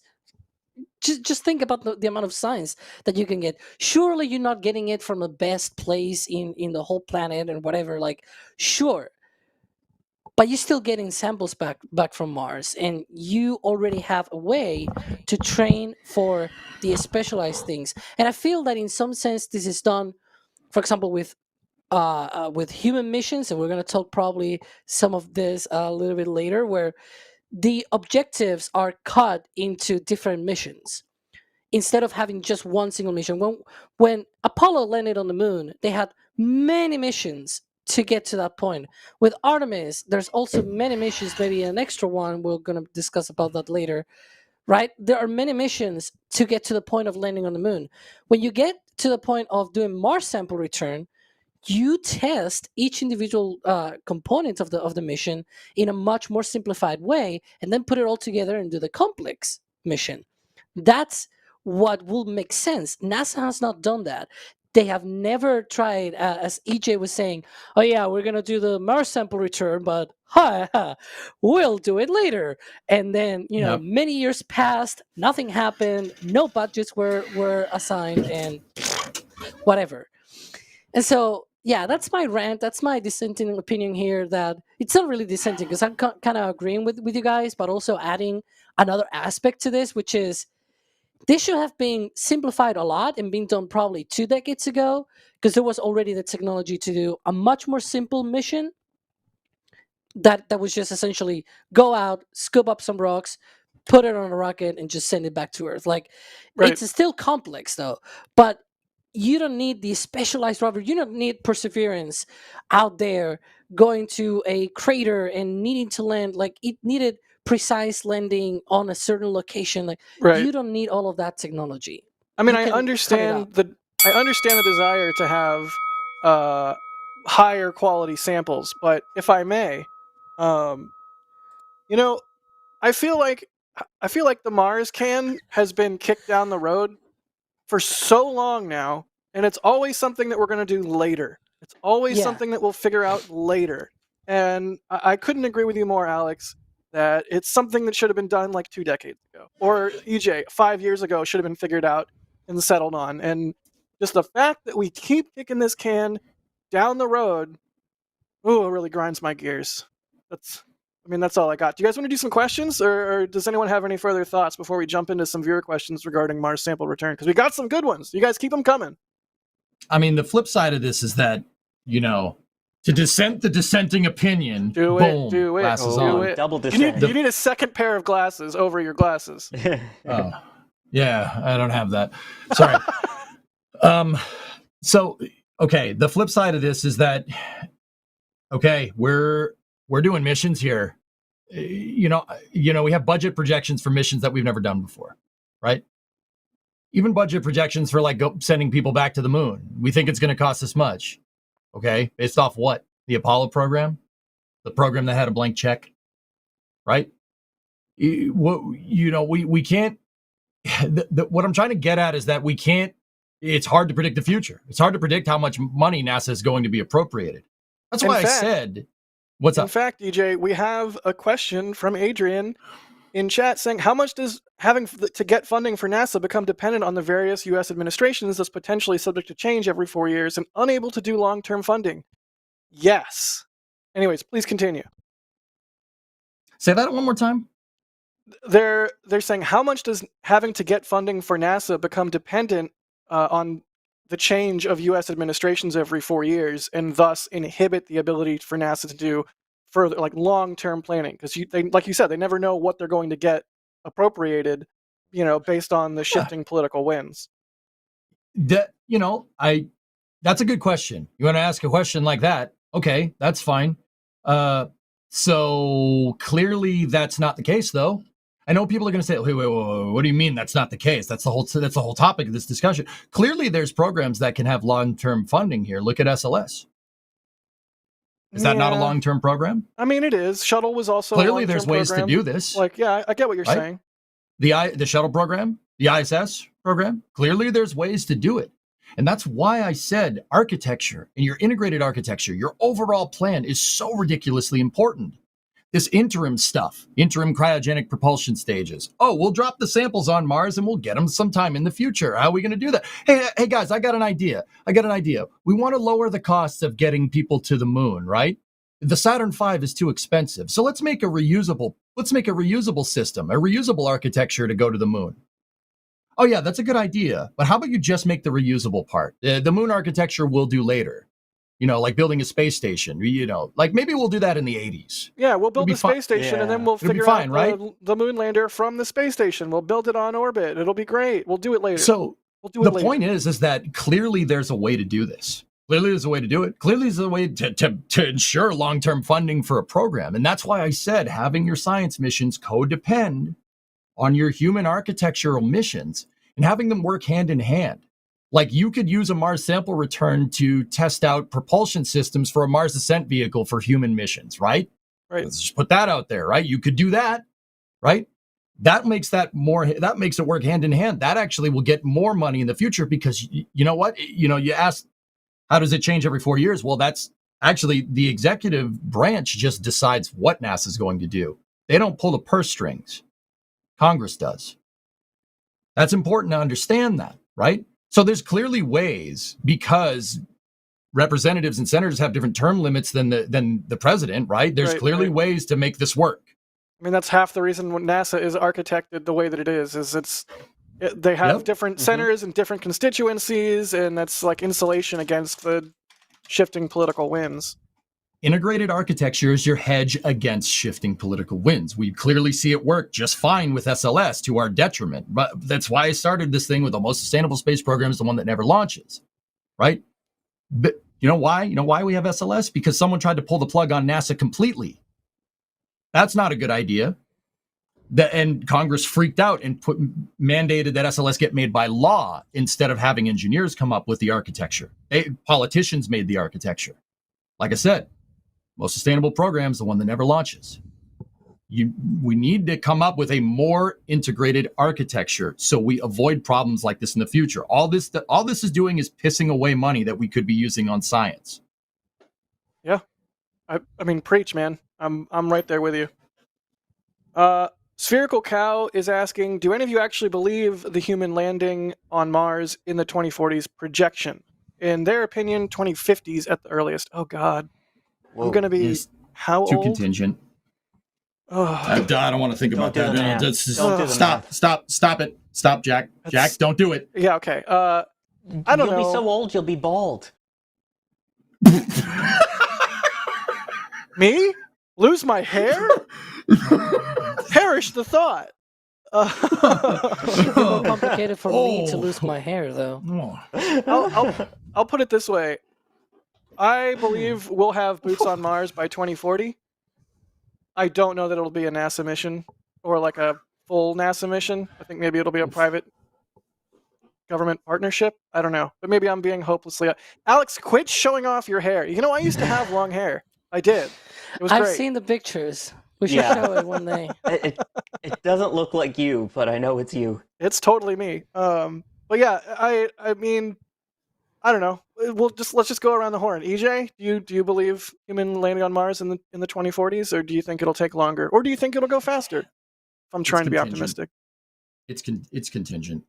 If you told NASA circa 1960 that they'd be on the moon in 1969, they'd call you insane.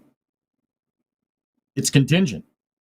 It's contingent on Starship, maybe. You know, maybe commercial industry gets leveraged really heavy in the next 5 years. You know, there is you have ways to hedge your funding against political winds, but the political winds can still change. Like I said, at the end of the day, it's up to the executive. It's up to the big man in the White House, right? Who, you know, what NASA is doing. Kennedy challenged the country in 1962. He challenged us to get to the moon. Like, once again, you said that a couple of days before that speech. People would say getting to the moon is crazy. Can you imagine? Right. Can you imagine the dissenting opinions that we'd have if somebody tried to do that nowadays? I wish Right? they would, but you're right. Right? Yeah. Like, you know, people would be like, oh, that's never going to happen. How many experts would we have on the internet saying, no, that's never going to happen? Not in a million. Oh, let me get my glasses. How's it? Wait, Richard Nixon was using the internet? He may have. Yeah, exactly, right? You know, and then with the best integrated mission architecture pretty much ever devised by man. No, dude. You know, that's all good. But how about we build a quarter of a mission architecture that might be reusable in the future and just not do anything else? Here you go. Trade offer. I receive votes. You receive fragmented architecture. Do we have a deal? Yeah. And it's been like that pretty much since. Yeah. Yeah. Sawyer, what do you think? Landing on Mars in the 2040s, yay or nay? I'm going to say yay. I think it'll happen. The question is going to be who is the one to land on Mars in the 2040s? Whether it's part of the Artemis program, if it's something like SpaceX doing their own thing. Heck, even if China says, you know what, we're going to go straight for Mars, kind of do a for all mankind of a race to the red planet. Right. I think that would obviously speed things up if, you know, something like you get a new space race. But regardless, I think somebody is going to land in the 2040s. I can't say for sure that it would be NASA. For a long time now. Oh, wait, Alex. It's Alex. Alex, talk. Oh my god. You hate these well, questions, What do I know. talk? What? 2040s, landing on Mars, yay or Yeah, nay? I knew this question will come to me because, of course, a lot of people like to throw these Just dumb quit questions. waffling and say yes or no. So in the 2040s, yes, I'm positive that it could be possible by the 2040s to land Yeah, humans on Mars. I'm just We'll gonna see. I'm gonna focus on what Sawyer just said. I think we are in a new space race, and I think it's a mistake for anyone to not acknowledge that. And I'm all for international cooperation in space, and I'm all for every country that can exploring space to the maximum extent possible. Like, more science, more better. More exploration, more better. But American leadership in space, if I can be that jingoistic jerk for a second, we are supposed to be the leaders in this realm, and to have can I get an American flag behind me? It's like we are supposed to be number one European. here. We landed on the freaking moon. Like, how are we content with potentially being beaten by anybody? Like, it boggles my mind. But to answer the question, I have for a long time now been saying Mars 2030. Now I don't think that means we're going to have boots on Mars in 2030, and that doesn't even really coincide with the transfer windows and everything. But I am going to be hopelessly optimistic and say sometime in the 2030s. I really hope that Starship ends up being the sleeper that we all hope and expect it to be, and then it really changes the game. I mean, it's 2024. 6 years of Starship development. If you go back 6 years, we weren't even doing Starhopper back then. So I'm really hoping that the massive changes, the seismic shifts that are coming to the industry as a result of not just Starship, but all these reusable architectures coming online over the next 5 to something years, means that the 2030s is not off the table. But EJ, it looks like you have thoughts. Well, okay, so yeah, I'm not trying to pick you apart here, dude. But you said we're in a space race. Who are we in a space race with? Because at first you kind of were you implying that we were in a space race with China, but then you were talking about commercial reusable architectures. Who's NASA racing against? Well, is NASA? I mean, this is like a philosophical question. Is NASA operating or funding a commercial reusable architecture, or are they just funding HLS that happens to be a part of a commercial reusable architecture? I mean, SLS is expendable. I mean, I don't like that, but it is. HLS. But yeah, well, they're funding partially reusable architecture. Yeah, HLS. I mean, actually, I haven't seen any contract stipulations for HLS ever getting reused, to be 100% honest with you. Yeah, that's kind of what I'm getting at, is right. The fact that it's reusable is just because that's what SpaceX is doing. That's not necessarily what, NASA I mean, that was the architecture that was proposed for HLS, right? And NASA accepted it, yeah. But, I mean, yeah, I don't know. I understand where you're coming from. Like, who are we really racing against? We're already way out front. If I may paraphrase what you're getting at appropriately. Hopefully I'm not butchering it. But yeah, I don't know, man. It's just we should be further. Okay. We should be even more further out ahead. Oh, I agree. But here's the thing. Like, here's what I'm content to say, and I'm gonna get. This is my opinion. I'm not reporting this as news, right? Like, don't kill me, chat too hard.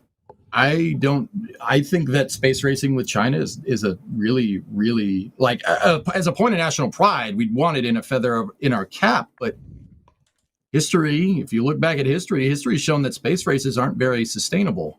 Now, are they? No, absolutely not. That's a fair point. Right? Yeah, that's a fair point. I think you were right in saying that NASA should have parity with SpaceX. They should be racing against the commercial sector. And a lot of people are going to grill me on this. Like, that's great. I get it. At face, at face value, cook. Right? Oh, I'm cooking, dude. Let's go. Someone cooked here. I won. No. Say my name. Gosh dang right. Anyway, so I've always said that NASA should have parity with commercial contractors. What do I mean by that? If SpaceX can launch somebody from Boca Chica and put them on the surface of the moon, NASA needs to be able to duplicate that capability. And now, keep in mind, this is with operations of spacecraft. Who's operating the spacecraft? The government procures vehicles that they didn't engineer all the time, right? Look at a mail van, for instance, or, Air Force One. It's a super hot rodded 747, right? Crew Dragon. VC-20. Yeah. Right? It's about operation. NASA needs to be able to have that in-house operation. Now, why do I say that? Why even go there? What are you talking about? Do you want a commercial? You want a corporation being the only one that has access to the surface of the moon? I don't think that's wise. I really don't think that's a good idea. even if I'm the dude, I'm like as big of a SpaceX fanboy as anybody around here, right? Like maybe save for Alex, who's Kevin. Cut the camera to Alex real quick. Go. No. Go. Hey, hey. Hit the lights. Come on. No. I'm not a fanboy. Yeah, honestly, that term I know. is like I'm just messing with you. It's I know you're joking around, but Alex is like the furthest from a space. Alex is a SpaceX or Starship expert. But I wouldn't call him a fanboy. Anyways, Well, you're joking. I just wanted He's a to specialist. He's get the definitely a camera on you real Starship quick. specialist. I like the alliteration. He's a star I am, right? Like, so basically, to kind of sum it up, what I'm saying is that NASA either needs to operate their own starships if Starship pops off like we think it's going to do, or they need to have redundant dissimilar architecture. We've seen what happens in the past when governments race to the moon, when the government has the sole way to get to the surface of another celestial body. Well, that wasn't very sustainable at all. I don't think that it's wise to think that doing the flip side of that, having a corporation or a private company have the only way to get to the moon. I don't think that's wise either. There needs to be parity here. There needs to be parity going forward, or else, what's to say that, some corporation be like, nope, Mars is ours now. Deuces. Well, you ain't going to do anything about it. You can't get here. You know what I mean? I think that could have pretty bad repercussions in the future. Absolutely. I think that's important to understand. And this is why I speak to NASA why I spoke to NASA saying they needed an integrated mission architecture. Because look, man, China is one thing. That's fine. Right? That we could, you could say we're in a space race with them, and don't get me wrong, I'd feel really proud as an American to see American boots back on the moon first before anybody else. Like, we return, 2-time moon landing champion, that'd be great. But I think, Jack, you were very much right in saying that the commercial market is going ham. We've seen an explosion in the commercial industry, in the commercial spaceflight industry, right? I mean, guys, you sit here and just kind of, poignant thought. There is a private company that's flying people into space privately for on-orbit missions. It's not, and this isn't a slight against Blue, right? It's not just going up and coming back down, even though we have that too. That's never existed in the past, ever. We're in kind of uncharted territory with how the commercial market is going to move forward, right? So I think it's important for NASA to have parity with any contractor, even if it is operating their own vehicles. I would prefer redundant dissimilar. Like, I want to see Starship and SLS doing their thing, right? But I don't think, we're necessarily racing against China, for instance. I don't think that's exactly what's going on here. Okay, this is just me completely playing devil's advocate. Are you essentially advocating for something like the FAA operating planes in order to have more of a say and control in how other operators operate planes? I don't think NASA should be a spaceflight regulator per se. In time we're going to need to have an SAA, a spaceflight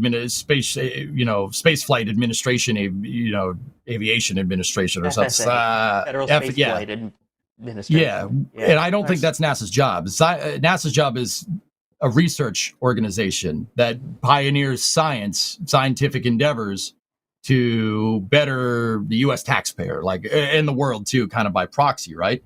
I don't think NASA should ever be in that role, ever. They should not be a regulatory commission. That would be also bad. NASA needs to be able to go out there. We need to be basically firing on all cylinders. And don't get me wrong, my bias as a spaceflight fan might be showing here pretty hard, but NASA needs parity with SpaceX. They need, or any commercial endeavor. If someone can put somebody on the surface of Mars, NASA needs to be able to do that too. Particularly, I would hope with their own architecture, right? And this is why I know I get grilled, because I've always said I want SLS flying more, not less. And people hate it when I say that, but it's true. This is also a shift, because, I mean, if you were to go back, let's say, to the early days of NASA, Mercury, Gemini, Apollo, all of that, that's basically what you're talking about. They're, the ones that are getting in the game, working on, getting the hardware up, building it. They were more on the actual flight hardware and flight portion part before then going, all right, let's start outsourcing some of it, like, getting help building the lunar lander, things like that. So it's been a shift, especially since the end of Shuttle, when, they basically stopped designing the vehicle, and obviously there was Rockwell and other people that contributed to it. But it was kind of that shift of NASA's all in on all of the flight part to now NASA's focus is less on the flight part and more on the science and relying on private to do that job. If that makes sense. I think some people are still thinking the 60s mentality. I think we need both of those things if we want to be sustainable. You know, we tried one way with all government, and look where that got us. What makes you guys think that private spaceflight is going to be the same? Or going to be different, excuse me, sorry. It's just based like on based on what we've seen so far, it is dramatically different. Mm-hmm. Is it though? I would argue, yeah. I mean, it seems to be more efficient. It seems to be, I don't know if I want to say faster, but because there have been delays, right? Things take longer than you want them to always. Almost Whether like it's our next story we'll talk about, yeah. Yeah, all right. But yeah, I don't know. Cook, EJ, Well, cook. I mean, you guys, everybody, I see it in chat, and what you're saying, oh, you know, commercial can do it way faster. Commercial can do it way faster. I'm pretty sure NASA was challenged to put somebody on the moon in 1962 and did it in 1969. I have yet to see anyone go that fast in any type of uncharted space flight endeavor. Save for landing first stages, right? You know, the propulsive landing of first stages. But I mean, you know, like that, I think that is truly, you know, we're us blazing our own trail, because everybody that's a spaceflight fan says like, oh, we got to go back to the moon. We got to do what Apollo did. No one has reused stages like SpaceX is doing. That's like truly its own thing. But I mean, guys, if you go and look at, something's firing. EJ, you got so fired up that you caused an engine test at McGregor. Yeah, speaking of blazing a trail. It caught on fire. It caught on fire. Gotta love McGregor Live. I mean, yeah, I don't really Like I have said, anything you further to go add. back and look at pictures, right? You go back and look at pictures of the early parts of the space program. Look at Convair's factory manufacturing Atlas D and Atlas E ICBMs. It's just lines, a production line of launch vehicles. And now, granted, that's for ICBMs. I get it. Like, it's not exactly the same, but that's crazy to think that, you know, like, not crazy, but, you know, we're with, like, once again, Falcon 9 reuse, SpaceX reuse. That's definitely the anomaly here. But it's crazy to think that they didn't go this fast in the 60s. Of course they did. I mean, guys, we went from the B-17 to Concorde in less than 20 years. You know, I get it. The Concorde, the B-17 is Boeing. Concorde is, you know, British Aerospace and SNAC. I get it. It's not the same companies, but the tech. We went from that to that in 20 years, right? Well, you know, have we seen advances in aerospace like that in the last 20 years? I mean, yeah, you could make the argument in certain facets of it, right? But they definitely were cooking in the 60s, man. That's what I'm trying to tell you. Yeah. I mean, and we're seeing it with the commercial market now, but once again, you could look at the 90s as another perfect example. Everybody thought, oh, the commercial market's the solution. The commercial market's the solution in the 90s. You know, like, we're going to have Iridium, we're going to have civilian satellite networks, and it's going to be great. And then the dot-com bubble burst, and then launch demand went from hectic to nothing. Right. Overnight. Right? It went to nothing. You know, who knows we're everybody's here worried about NASA being subject to political winds. Well, guess what? Commercial sector is subject to the market. And the market does expand and contract. Really quickly, I see Kevin Michael Reed is yelling in the back channel. How often is NASA testing engines? And SpaceX is testing engines multiple times a day at McGregor. That's, I mean, fair point, Kevin. Yes. In fact, we just saw that test on McGregor Live. Kevin also says, commercialization creates competition. Competition drives innovation. I don't think any of us would really disagree with that, right? But by the way, Kevin, with the engines, how many vehicles is SpaceX currently building and using that needs 33 engines for the booster, and then 6, soon to potentially be 9 for the ship? Whereas you're talking a couple of SLS vehicles, each of which take 4 engines. Right. So I feel like it's not a fair. That's apples and spacecraft. Totally right. Yeah, uncomparable. that makes sense. SpaceX kind of has to do that given their rocket architecture. But I do agree that commercialization will hopefully drive competition, and then that drives costs down, and companies try and do new and innovative things.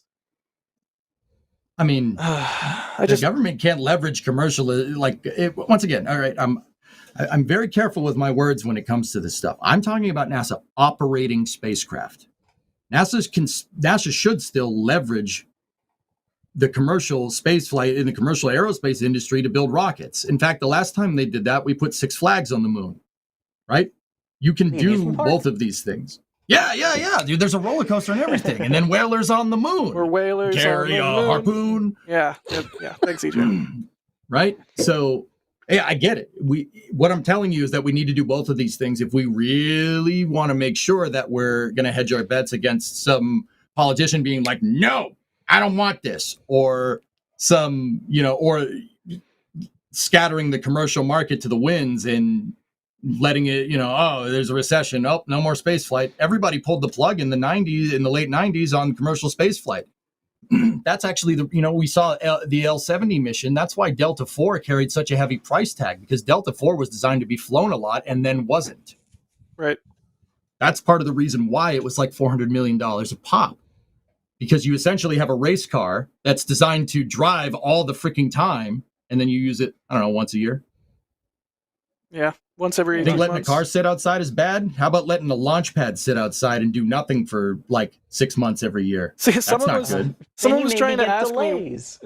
Someone was trying to ask me why did Delta IV Heavy scrub so much, and I was like, well, there's a lot of different reasons, but I would think top of mind, at least based on the number of scrubs I've seen from Delta IV Heavy, is it kind of helps when you use your launch pad fairly often and can work out any kinks or bugbears versus using it once every year and a half.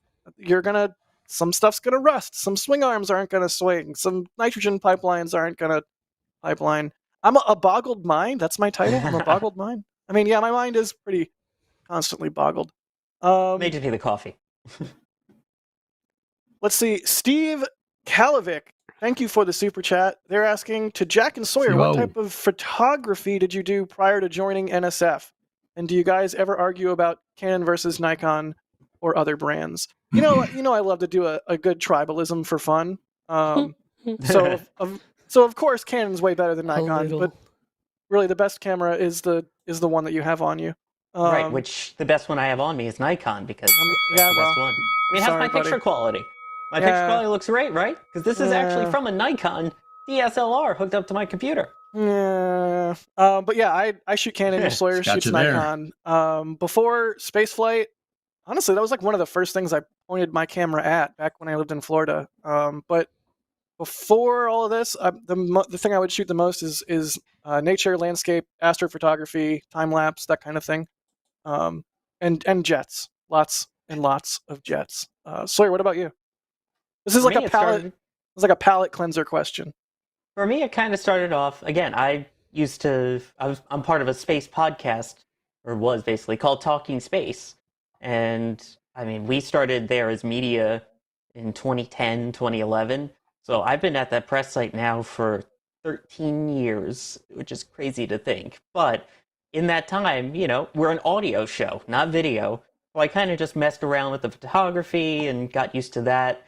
Then, some of the landscapes and things around the house, and basically then anything else space related. So yeah, that's kind of where that went. It actually started with rockets and now continues just with a lot better gear and a lot better knowledge of how cameras work. Right. Oh man, if I every now and then I'll go down memory lane and look at some of the older pictures I took, even of like the SN8 or SN6, and I'm just like, man, or Starhopper, like if I had the gear now then that I have now, yes. Cool. Well, let's do a couple MSR questions, and then we have a special viewer question that we want to ask our viewers. But Rory is asking, didn't we get samples from an asteroid? And I think the implication there is if we got samples back from an asteroid, why is it so much harder from Mars, or why can't we do it from Mars? And that's a whole topic unto itself. Mars has an atmosphere. Mars has gravity that's significant. It's not as easy as, hey, we got samples from an asteroid, let's get samples from Mars. But I think Alex's point earlier that we should have focused on a simpler mission first and then done multiple sample returns ramping to a more complex mission, that just seems like, crawl, walk, run. Like that's how you do development. I can talk good.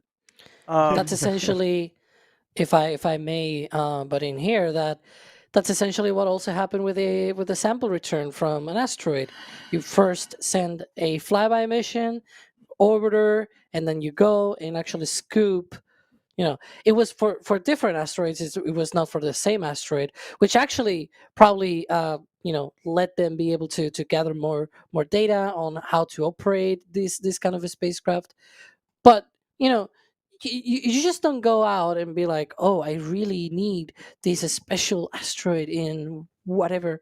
Like they chose like a very simple, basic carbonaceous, I think that's a word, essentially a carbon base or carbon rich asteroid, which to be fair, they're very simple and very common and whatever and everything. But it's also sort of the most interesting ones because they have probably organic molecules and whatnot. But for example, if in the future we want to, I don't know, do something like with Psyche, which is more metallic, how is it going to look like? Well, you first go and see one of these asteroids, how they actually look like, and what else you can do to be able to gather material from there. And then you do an asteroid sample return mission.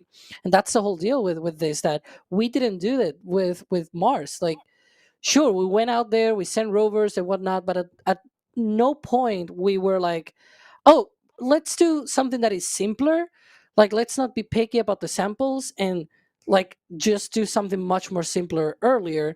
And then the other thing, like at no point that was even in anyone's minds. Like, no, we really want to find life. And it's like, well, if you don't find life, trying to find a very specific kind of material and everything will look like you're basically a clown, essentially. I'm not saying that, but it's like, if at the end of the day it turns out that those samples don't have any life or anything like it, sure, they may have some potentiality, like they are more probable because of the location and everything, and at the end of the day, gathering anything from Mars, it would be such a huge difference than not having anything. Right. Anywhere. Can I be annoying for a second and say that, yes, I care about finding, if there's life or was life anywhere else in the solar system. There's so many more interesting things that I think a sample return mission could teach us, just like geology-wise or planet formation-wise. Like, yes, I want to know if there was ever microbial life on Mars, but to me, it seems almost like a no-brainer. Like, even if it's not Mars, it's another celestial body. Even if it's not in our own solar system, there's just so many planets. There's so many stars, etc. Like, yes, there is absolutely microbial life elsewhere in the universe. That's not a question in my mind. So I'm less motivated by that question than I am like, how and why did our solar system form the way that it did? And in fact, I may add to that, and you have a very great point. For the moon, for example, obviously we know that there's even lower chances of life existing on the moon. But the way that we are sending people back to the moon, we're sending them to the South Pole, where we know there's ice, and we're sending precursor missions there to scoop up some of the ice and like look up for the ice and do some early in situ resource utilization experiments. Like, where is all of that on Mars? The only thing is Moxie on Perseverance, right? Like, the only thing that even comes close to that, in my opinion at least, is like Percy has this sort of little experiment where they turned some of the CO2 in the atmosphere into oxygen, but that was it. It was like a few grams, and that was it. There's no I feel like there's no sample mission to gather like ice from the polar regions of Mars, of like trying to dig very deep and trying to like they tried that with InSight and it failed. Let's send another one, right? Right. Let's send something that can actually work this time around, and like let's do all of these things. We know that we're gonna be sending people in whatever decade, but it's going to be in the future. Let's start working on that. Let's prepare for that. It's not just the life or even the science and stuff. We know at one point there's going to be people there. You also need the science for that.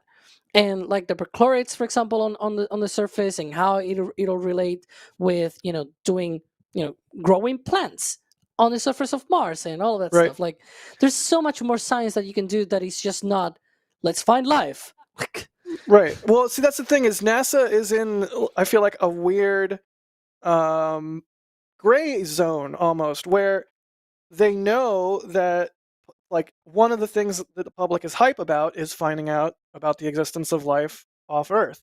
But they also are extremely hesitant and careful whenever they discuss these things because they don't want to, I guess, sound the alien bell super loud. Like they want to be a legitimate science thing, and so they're always like, this isn't a life-finding mission. This is just a mission that will happen to determine if the conditions were right for life, that sort of thing. And it's like they're in this weird limbo where they simultaneously use this as a reason for these missions and as a way to get the public hyped, but then like don't go whole hog on it. So yeah, I don't know. We're a little bit off the rails, but hey, look, here's me with hair. All right, that's all you get. Oh my gosh, you got the actual picture. What You know was Elisar that? is going to gift that for the end of the Oh my episode. Probably. What was that? Probably. Oh. Yeah. Somebody in chat said proof or it never happened, so I had to do it. I was totally going to say something, but my mind is now just full of Jack's hair. So Sorry. Let's move on. Sorry. Hey, what are you doing? Quit that. Cut that out, Kevin. Bideford, thank you for the support. They say, EJ, face it, America, all possible companies, we are racing against each, but SpaceX will win the race. We will beat NASA. Hugs. A rebuttal, EJ, or a comment? Who sent stuff to the moon? Who sent a human-rated spacecraft to the moon? Who hasn't? NASA's job isn't to make a reusable booster. Remember that. It's to get back to the moon. And I think they're winning in that regard at this moment in time. Don't get me wrong. I hope more than probably you do that this statement ages very poorly. But can't argue with results. Matthias, thank you for gifting a Red Team membership. Justin Crippen, I wonder if they're Bob's kid. I was just thinking that when I saw the name scroll by. Yeah, I can't see Crippen and not Nice. think of the legendary Bob Crippen. Thank you, Justin, for the support. You have a cool last name, buddy. And Matthias again gifting a Red Team membership. Thank you all. Like once again, can't do. Hey!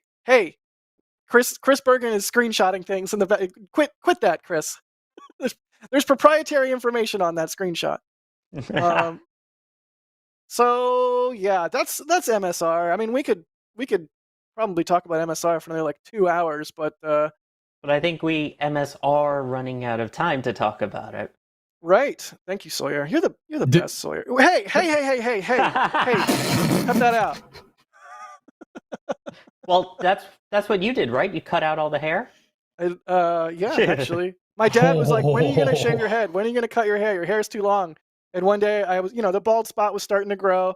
And I was like, fine, Dad. And I cut it all off.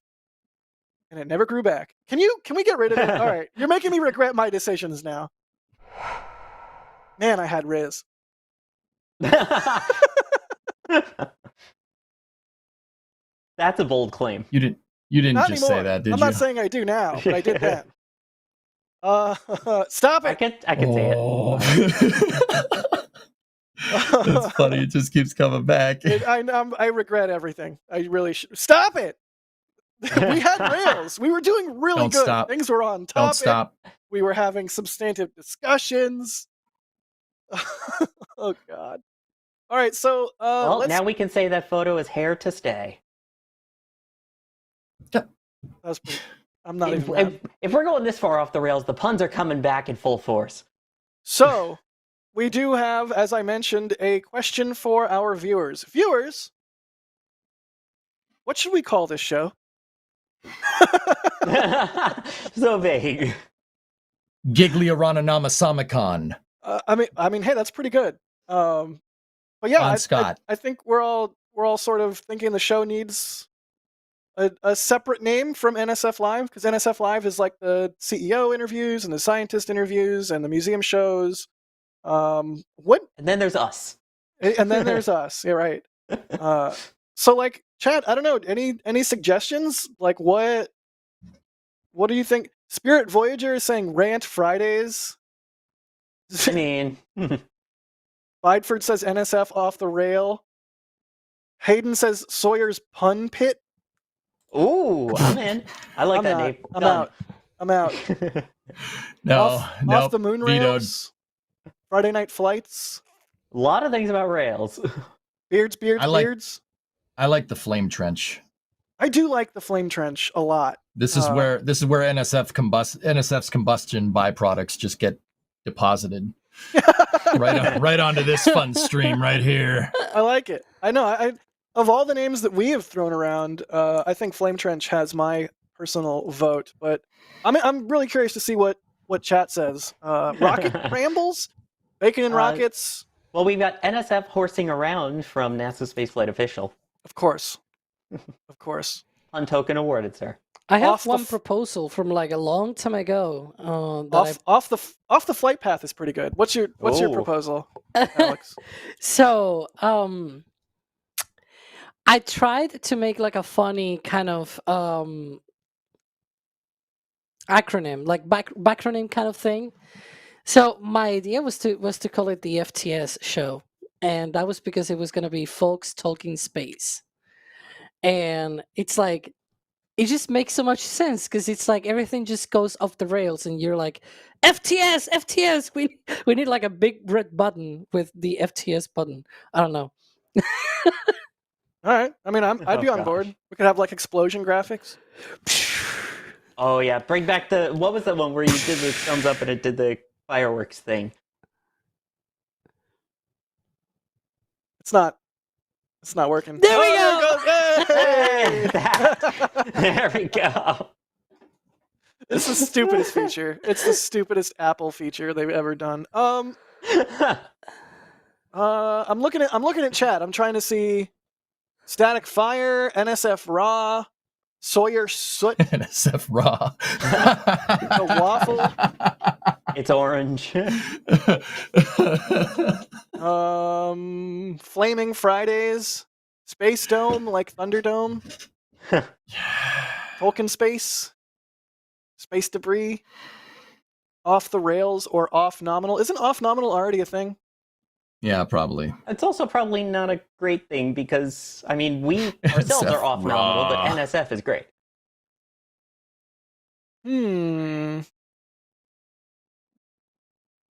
Eric says NSF WTF.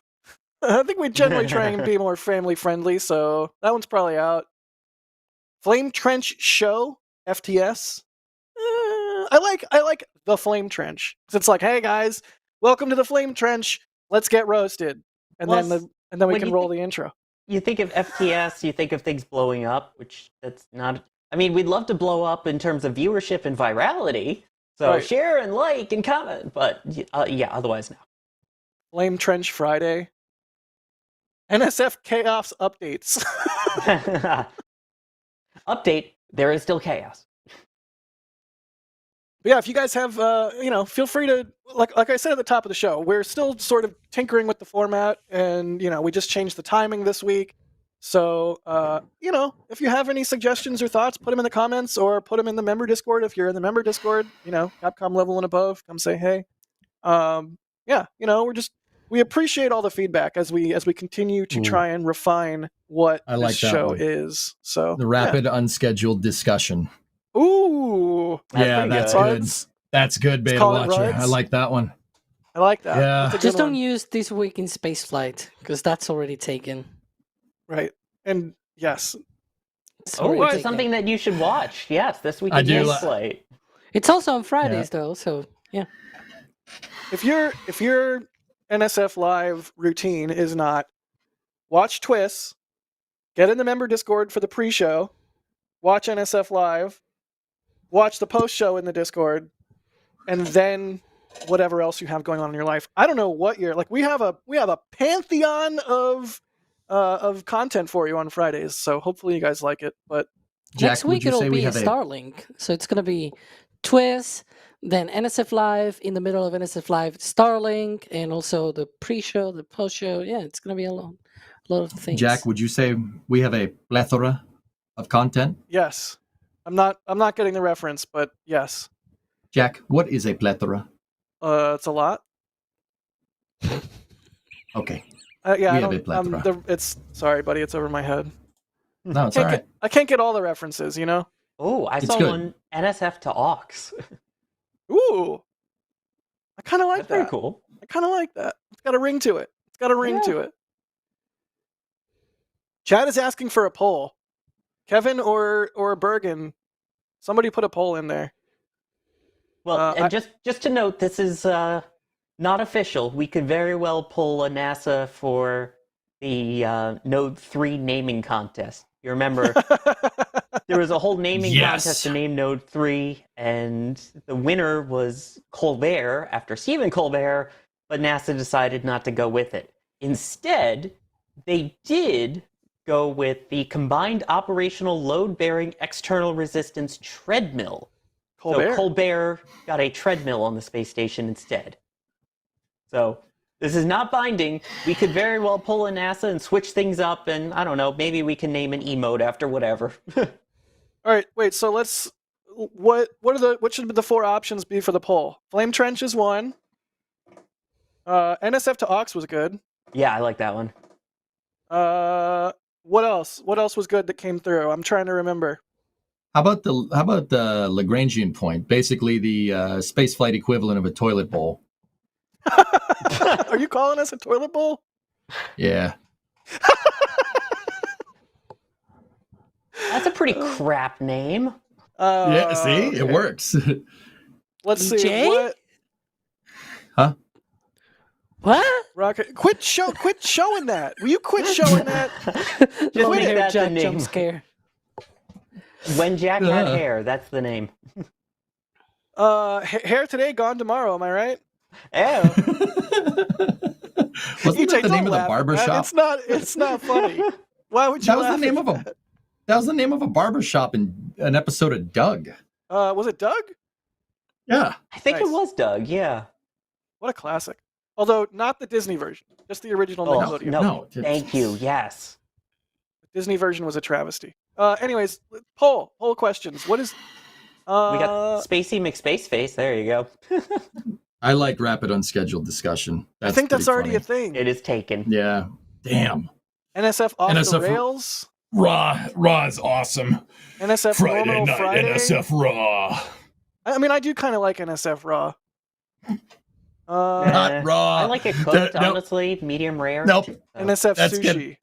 That's Well getting done. vetoed. Raw got vetoed. NSF Yeah. hot Well stage. Well done. Yeah. Lost in L2. People that like their steaks well done, well, we ask them politely but firmly to leave. I'm looking for one more. One more. Oh, wasn't there one that was like off the flight path or something? That's I do remember that one. That's a good one. Stubby. Stubby, No. stubby discussions. That'd be bad.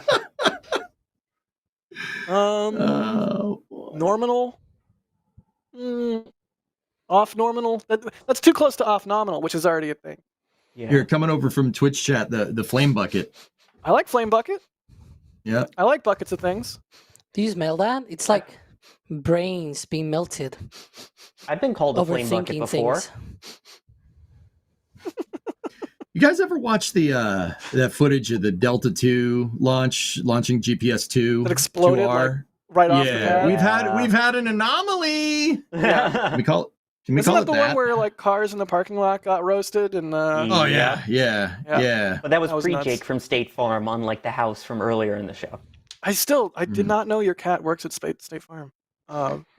That's why he's not here today. He's got his red polo on. He's gonna have to take it off and then come in. All right, so we do have a And poll. It's a non-binding poll. We're not gonna like abide by the results of it, but this will help inform us as we make our decision. I'm going to vote for Flame Trench. Although I feel like it should be the Flame Trench. I think it should have a the, but that's just me. I like NSF to Aux. That's my vote. NSF to Aux is pretty classy. I like that one. Cool. Apollo 12 reference. I love it. We'll let that run and see. And we could use the soundbite from the intro. True. All right, well, Sawdog, let's talk about... I don't know if I've ever called you that on air. Well, I just did. Why, I was going to say, why did you do that? Because it's his name. Sawdog, tell us about Starliner, good buddy. Oh, all right. Yes. So, Starliner is now successfully made it atop its Atlas V rocket that will hopefully send humans into space on board their capsule for the first time. This is about a decade and a half in the making at this point. But yes, at the middle of the night, basically on Tuesday, they rolled it out. You could see we had our team out there getting footage as well of the capsule on its way, named Calypso. And it's worth noting that this capsule has actually flown once before. This flew on the first orbital flight test that they did, which kind of went horribly wrong, but they at least got the capsule back. There was a whole problem with the clock that was on board, was way off, so the burn didn't happen at the right time, went into a totally wrong orbit. They ended up, having it land back in the desert and recover it. Yeah, that was the old mission elapsed timer, right? Yep, exactly. That was in 2019. Then in 2022, they did their second orbital flight test, which took a little bit to get there. There was kind of some water in some valves that were a serious issue, which, it's Florida, it's humid, it rains, so it's a little odd. But they worked that out, got the second flight test, and now they said, all right, we're ready for crew, which you see the two crew members right there. You've got Sunita, Suni Williams, and you've got Barry, Butch Wilmore on the right. They will be set to fly, hopefully, May 6th, which is currently scheduled for 10:34 p.m. liftoff from Space Launch Complex 41. And this rocket in particular is always a fun configuration. It is called an N22. So N for no fairing, because, it's a capsule instead. 2 solid rocket motors on the side, and then 2 of those upper stage engines. We're normally used to only seeing 1, but this is the rare double Centaur engine upper stage. So it has been quite a while to make this happen, but this is really important for A, redundancy, and B, this would be the first time in the U.S. space program's history that we have 2 active vehicles launching people into space. So it's not just Shuttle or just Apollo. The fact that you have SpaceX Crew Dragon alternating, hopefully starting next year, with Starliner for bringing crews up into space. As of right now, the plan eventually will be to have 4 seats, potentially with a 5th that they can add on, which can either go to NASA or to a private mission, to a private person that pays to go up. So there's a couple of different options with it, but hopefully we'll see that first full flight with the 6-month stay coming up. For now, this one planned to be just a little over a week. Got it. And I do want to mention that this video is from our own D. Weiss. Thank you, D, for shooting this. Love to see this, that we were able to get members of the Cape team out and document this rollout. Weiss? I thought Weiss? You said East. Oh, I don't. I'm realizing I've never actually said their name on air. Weiss. Okay, thank you. How did you get and also Weiss reference from that? acknowledged. Yeah. What, AJ? How did you get Weiss from that? I don't know. I'm bad W-I-S-E. Weiss. I'm bad at this. Just It's not a accept it, boulder, we'll move Sawyer. on. It's a rock. Cool. Well, Starliner, long time coming. Yeah. hopefully this flight goes well, and like you said, Sawyer, we can have dissimilar redundancy with our crewed capsules. And Look at you with your $5 words. yeah, look at me go. It's like I have a brain sometimes or something. But yeah, did we get like any sort of updates on the whole flammable tape thing? Like, what did they do there? They just tear out all the tape and then call it good? Put in new tape? Not a big deal?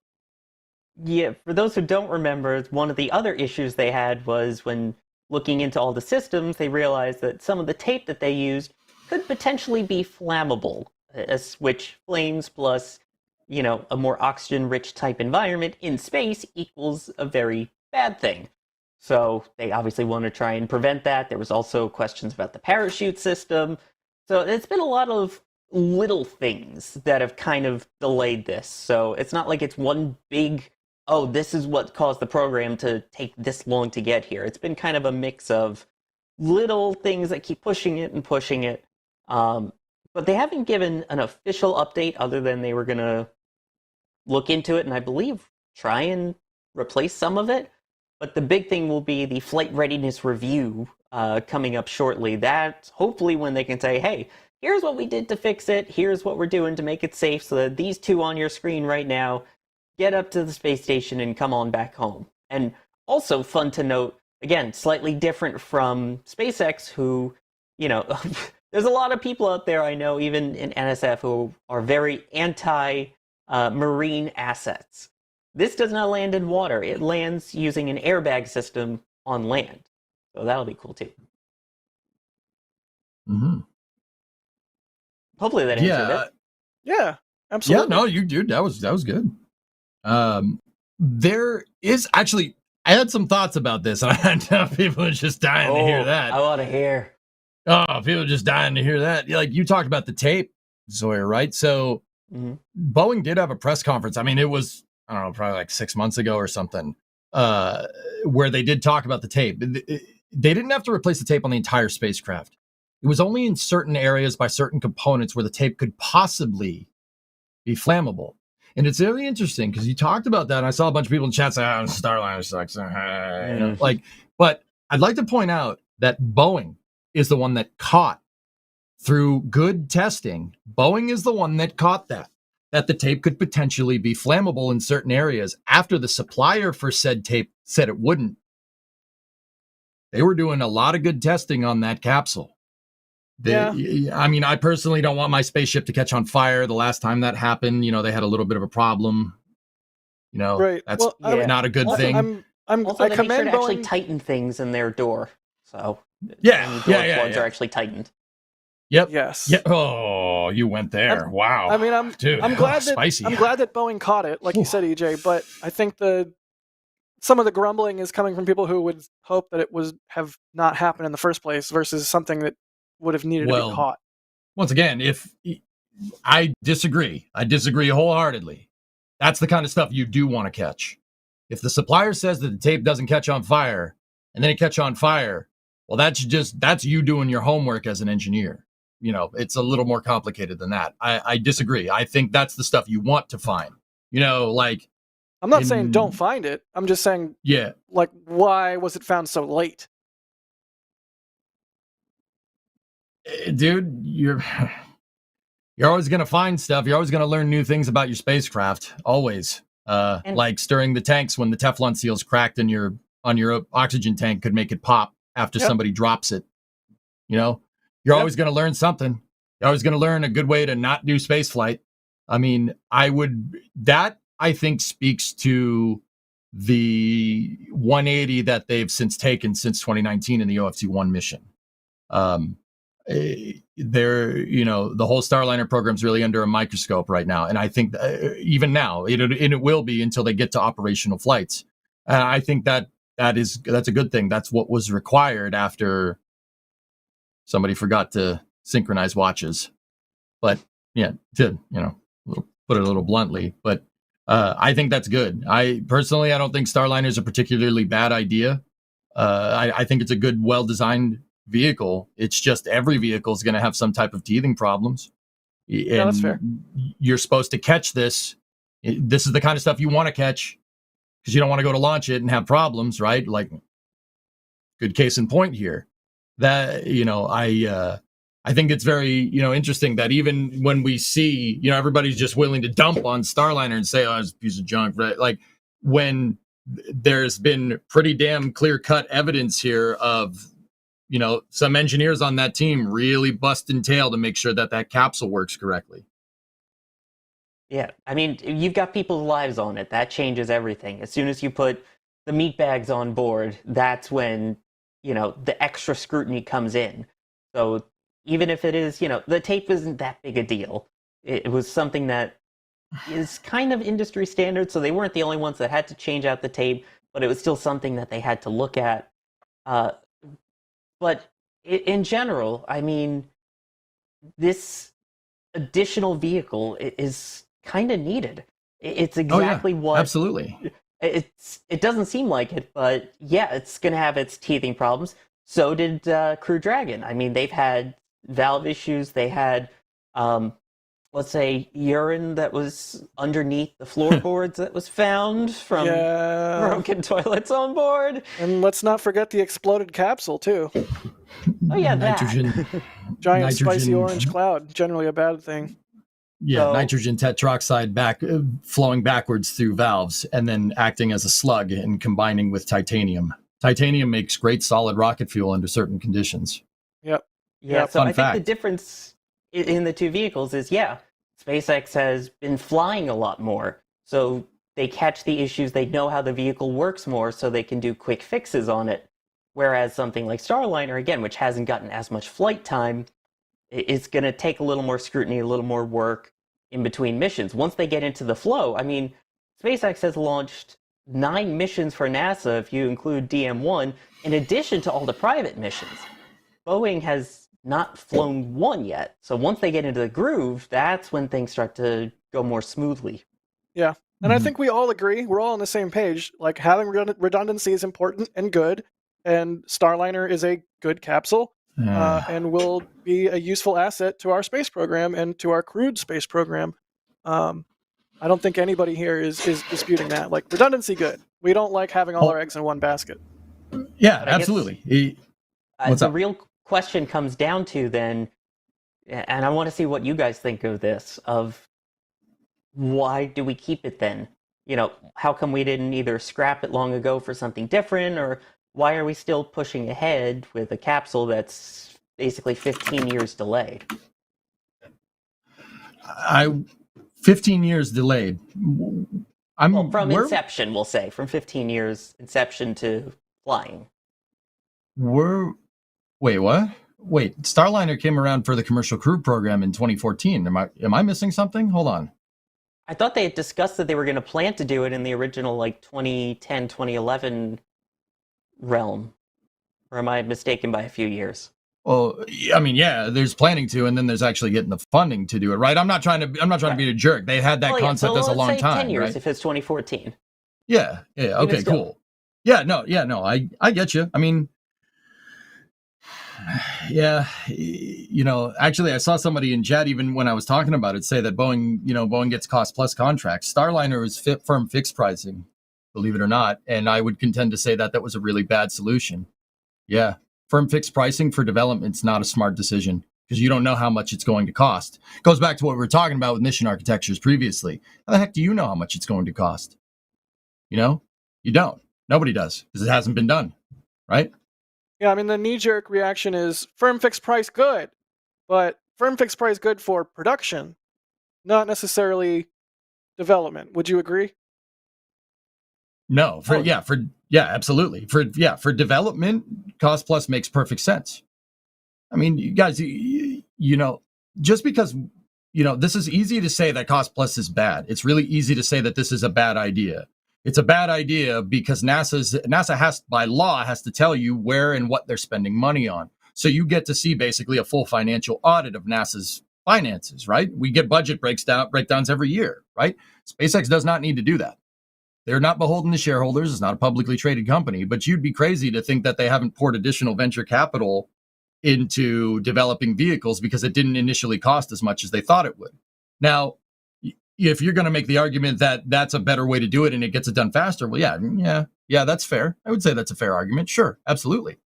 But, I think that a firm fixed price for development that can't be a good idea. I mean, once again, this isn't a slight against SpaceX by any means. The Dragon that flew in the DM1 mission, they had a hull loss. There's no way you're recovering from a hull loss on a fixed price contract. That's not happening.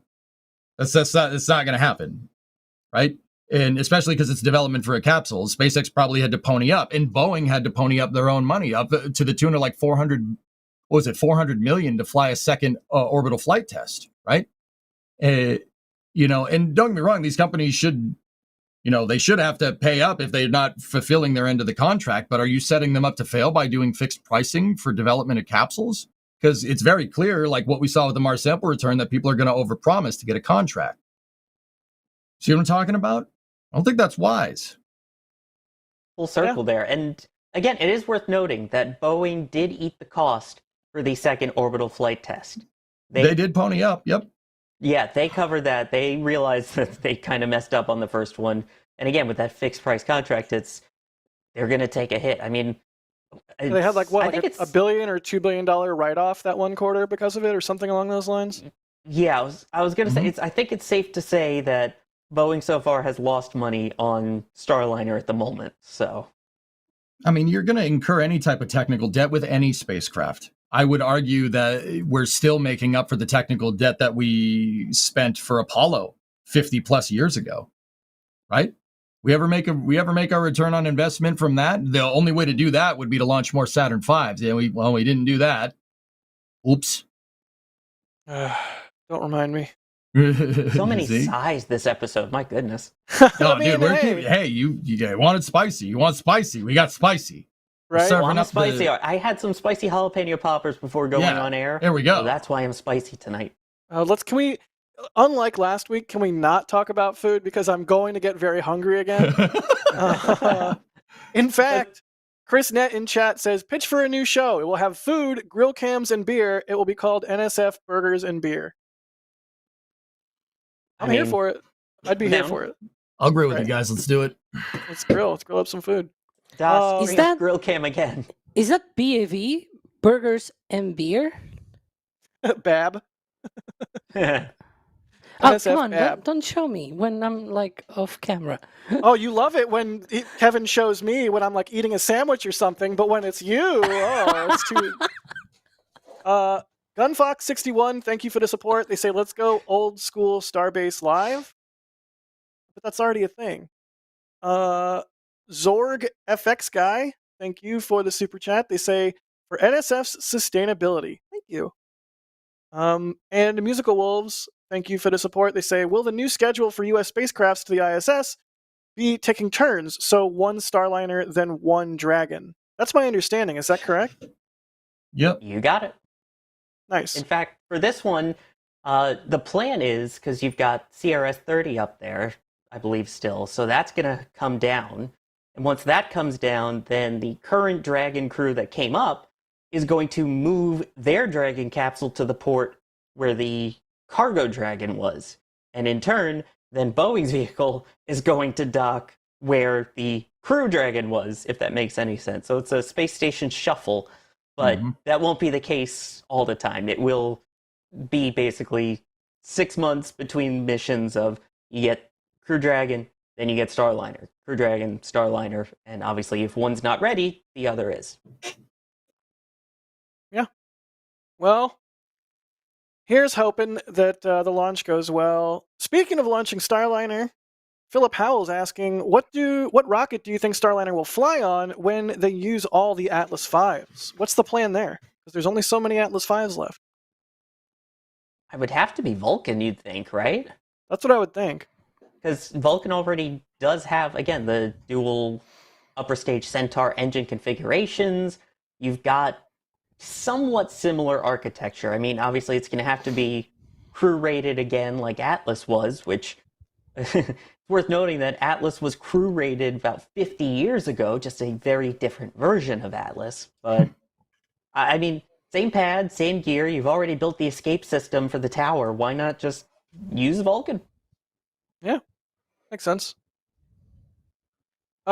Speaking of, that's not a good segue. The poll. The poll is still in chat. So if you have not voted on the name poll, currently the Flame Trench is winning. NSF to Ox is in third. NSF off the rails is in second, and NSF the Flame Bucket is in fourth. Again, non-binding, but it will help us brainstorm and inform our decisions. One more Starliner question here. I do not know how to pronounce this name. I apologize, but they are asking how much is reused in Starliner. What's the reuse story with Starliner? Also, hi Jake. Yep. The capsule is reusable. But the sorry, a little distracted there. But the kind of like upper stage that goes with it, with all the extra life support and that stuff, those are different every time. Got it. Aw, what a buddy. Cool. Well, it's just his head this time. Yep.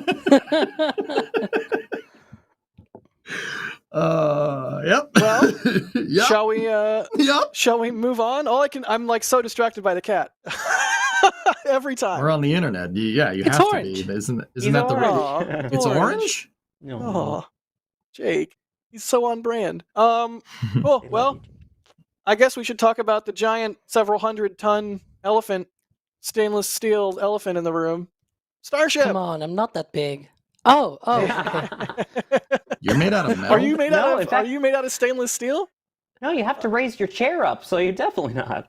There you Well, not yet, but I guess when I grow old and I have to, I don't know, like replace my hip or something. I don't know. Anyways, continue. I was trying to make a joke, but it didn't go so well. No, Alex. I mean, you're here to be our dissenter in chief, also to talk with us about what's going on with Starship. So, where are we? When is this thing going to launch? Do we think it's going to launch in early May?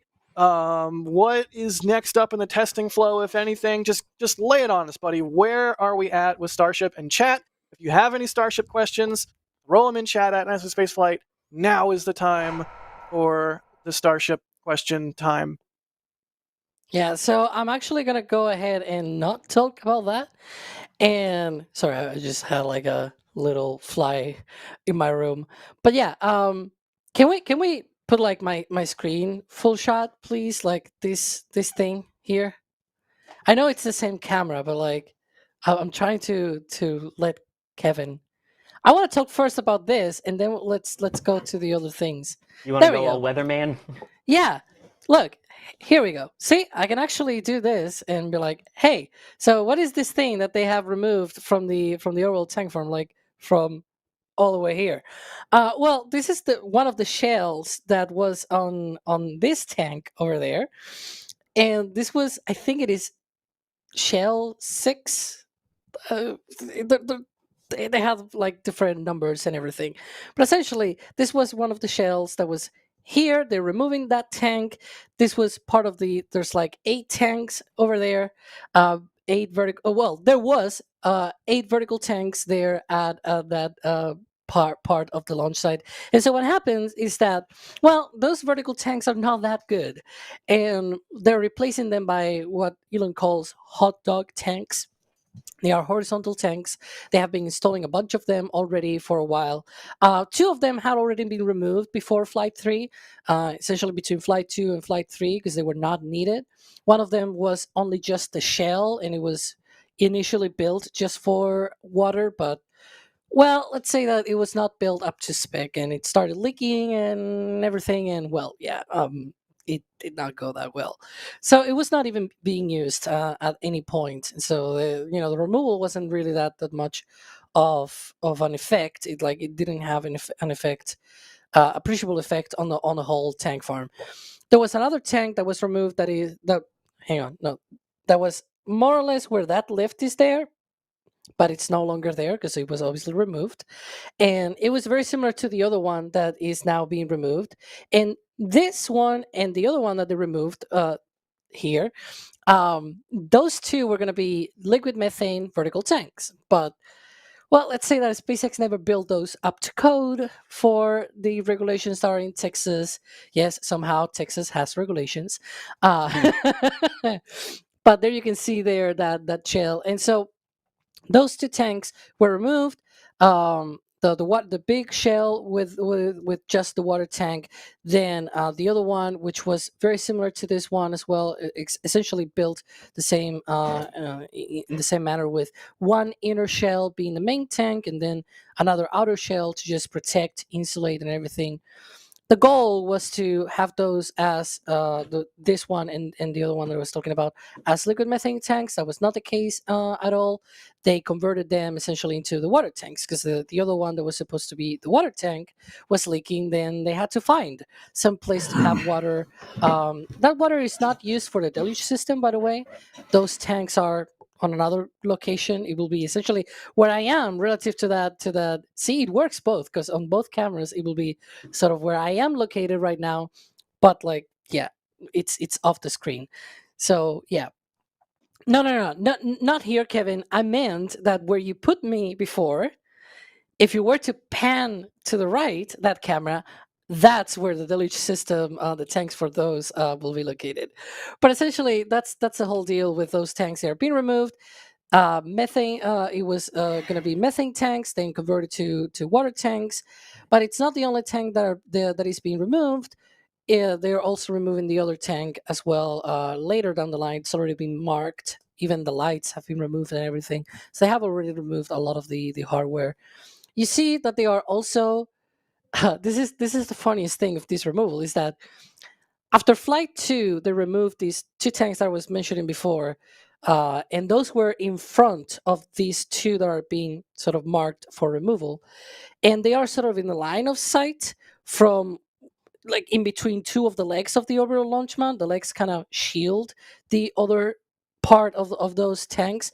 And so what happened was that the other two that they removed originally, they got bent out of shape. Even though there was no debris or anything on flight 2, they were sort of in the line of sight and line of fire of those Raptor engines, because they were in between two of the orbital launch mount legs. And so they were bent and everything. When they removed those, now these other two were in the line of sight, and they reinforced them for flight 3, and now they're removing them. So those reinforcements were only for one flight, which is hilarious. But it also explains why they removed this shell in the way that they removed it, because those reinforcements were only on one side of the shell, and so that means the whole mass balance and everything was skewed to one side, and that's why you see they cut it less, I guess, on one side, the one with the reinforcements, and they cut more on the other side, which doesn't have the reinforcements, and so that balances the whole mass of this mess. It's a massive mess. Alex, Yes. why are we talking about the tank farm? Why do we care? Because it's very important. Yeah, I know. It's a long story. It's a long thing. I will probably talk about it in more detail, the whole thing on Starbase Update. It's not going to be me, though. It's going to be Adrian. So, haha. Good luck, Adrian. But it's very... he'll just watch this and then write it down. But yeah, it's very important because the whole tank farm is now being renovated. Have installed new tanks, at least I believe 4 liquid nitrogen tanks and 5 liquid oxygen tanks, or maybe the other way around. It's 5 of one type and 4 of the other. Those are essentially to the right of where these shell is now being located. But yeah, and so those tanks are eventually going to be replacing the liquid nitrogen tanks and liquid oxygen tanks on the tank farm. And that's essentially the importance of it, that they're no longer going to be using these vertical tanks. For now, it's going to be only those two vertical tanks. One of them, again, was being used for water. The other one that is being earmarked to be removed is a liquid nitrogen tank. But those extra tanks that I just mentioned before are coming online. So they no longer need the vertical tank, one of the vertical tanks for liquid nitrogen. And later down the line, we expect, by Flight 5, for example, more of the horizontal tanks will come online, and then more of the vertical tanks will probably go away, especially once the liquid oxygen tanks go online on the horizontal side of things. Then the vertical tanks for the liquid oxygen side of things will probably go away. And we how no does longer this see those things. So how does this affect the next flight, or does it not, because they've already installed those new tanks? Like, Well, the way that it affects the next flight is that Ryan will do more new overlays, because now the tank farm is all completely gone. In the way that we did the overlays for Flight 3. But yeah, in the sense of how it'll affect things like the timeline, it'll probably not affect it, because the pumps are still there, the same as Flight 3. They also have the same subcoolers and whatnot. It just changes the whole arrangement, right? And so, do you think Flight 4 still possible in May? Well, there's a chance. For that, we need to see Booster 11 coming out from the Mega Bay, and then Ship 29 coming back to the launch site. So basically, both vehicles coming back. And as you can see there, Ship 29, it still has a little bit more work to be complete, right? To be ready for flight. They're testing those tiles. Those are not tiles that have fallen off, by the way. They are just testing that the tiles are being kept. We've seen, especially on Ship 28, at least twice during its lifetime, they did testing on those heat shield tiles with it's one of those suction cups that they use essentially to be able to pull off the tile and see if it actually comes off or not, or it's just kept in and things like that.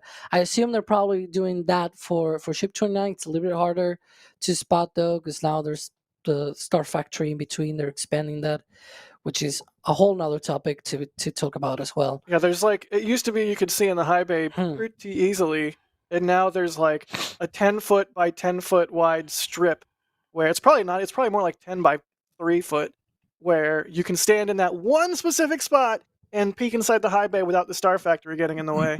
And now, that's just how it is now. But so go ahead. And the other thing, as we're seeing here as well, the launch pad is also seeing a lot of work.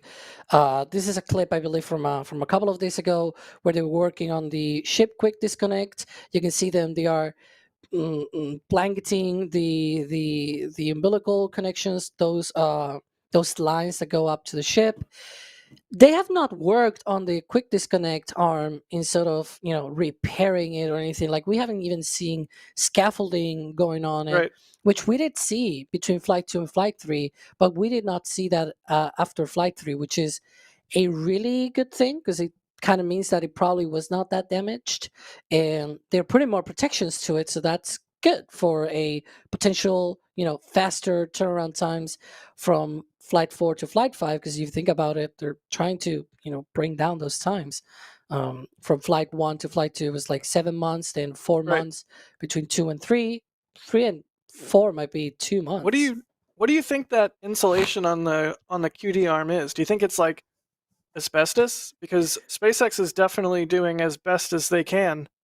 Ha! Bah! Bah! So yeah, I mean, what's your thinking, Alex? First half of May, second half of May, based on everything that we're seeing happen in Starbase right now. Give us put your pin in the map. When Flight 4? I'll say that without seeing the vehicles back on the pad, I don't really know. We also don't know if they're going to be doing a wet dress rehearsal or anything like it. I assume that maybe with the new tanks now being installed, they might. I think first half of May has some chance, but it's low. Second half has higher chances. Let's put it that way. That's fair. EJ, put your pen in the map. A lot more higher chances. When Flight 4? Obviously, like I said, it's pending the mishap report, dude. I'd say the third week, middle of May, third week in May, somewhere around there. I mean, like Alex, it's like we were saying, it's like that picture on the screen right here. They replaced the hydraulics on the chopsticks. You wouldn't go and do that, right? Like, you wouldn't go and do that if you were planning on flying sometime soon. That's a critical component required for integration, stacking, and catching. That's important. Yeah. Right? Yeah, because right? some of the mods that we have seen, they have increased the hydraulic capacity of those chopsticks. Because they were running at like 1/3 of the hydraulic capacity. Essentially, they have like a lot of these little pipes for the hydraulics and everything, but only like 2 out of 6 or something like that were connected. Now they have all 6, and so that means they are at full power. I don't know, like they've reached their final form for exactly. version, So for version now 0.5. Yeah, now they should be able to open and close faster. They obviously haven't finished that work yet, so we'll get to see that in action. But I cannot wait to see that in action, and actually catching a booster is gonna be. Well, so that's the next question. Really quickly, I'll let Sawyer answer. Sawyer, when Flight 4? In the words of a great 90s song, it's gonna be May. I'm so mad. I'm furious. EJ laughed. EJ rage quit. But no, I would go. I'm gonna go last week of May because I think they're gonna have a little more testing to do. Like you mentioned, there's still the mishap report that needs to be finished. It's a lot of little things, so that's why I'm gonna go. Still May, just end of May. And I'm so sorry, EJ. It's all right. So, catching. That's what I wanted to get to next. Is Elon did that presentation recently at Starbase and said that they are going to attempt a simulated landing on a virtual tower out in the ocean for Flight 4, and if that goes well, they could attempt a booster catch as soon as Flight 5, which is bonkies, but somehow not implausible. I don't know. What do you guys think is the chance, or are the chances that we'll see a catch attempt on Flight 5? EJ, go first. It really is excuse me. It's really dependent on Flight 4. It's contingent. SpaceX SpaceX is using a rapid. What's up? What is that from? It's contingent. Is that? It's a reference from something. Anyway, sorry. I'm an dictionary? idiot. I didn't think it was cromulent. a reference, No, not cromulent. Not embiggen. It's from the dictionary. Contingent. That's where it's from. Yes. Oh my god. Yeah. Sorry. Please continue. Oh, hey, I know this video. I read that book from time to time. I like to break a mental sweat too. I've also seen that word in the thesaurus too. So. Okay. So, yes, please continue. What were we talking about? When catch? When catch on Flight 5? It's Question mark? contingent. Sorry. All right, just kidding, but not really. No, it's contingent. SpaceX is using an iterative design philosophy, right? It really depends on how good Flight 4 goes. They're going to have expectations for Flight 4, and if those expectations are met, they'll try. I mean, I understand people on the skeptical side of things saying, I don't know, but here's the thing. You learn the most from flying, right? You're never going to be able to accurately simulate 100% without a doubt, using ground testing, whether a rocket's going to work or not. The most valuable flight data, the most valued data is flight data. So, to the skeptics, I would say, guess what? SpaceX already has the control mechanism dialed in, and any potential problems that they had with a highly instrumented test booster, that were encountered on Flight 3 are most of those problems are probably figured out. So if Flight 4 does go to their expectations, I mean, you're still probably going to see explosions somewhere. That'd be kind of sweet.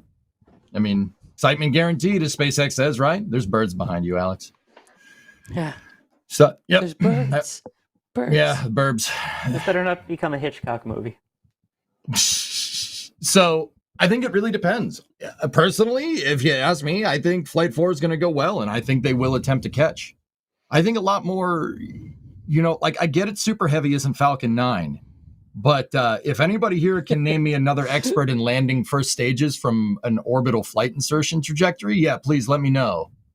Please, yeah, I'll I got Elon on speed dial. I'll give him a ring. Hey, you might need help with this. I'm pretty sure that a lot of Falcon 9's entry, descent, and landing, Falcon 9 first stage entry, descent, and landing data and understanding is going to be used to nail super heavy landings a lot faster than we might think.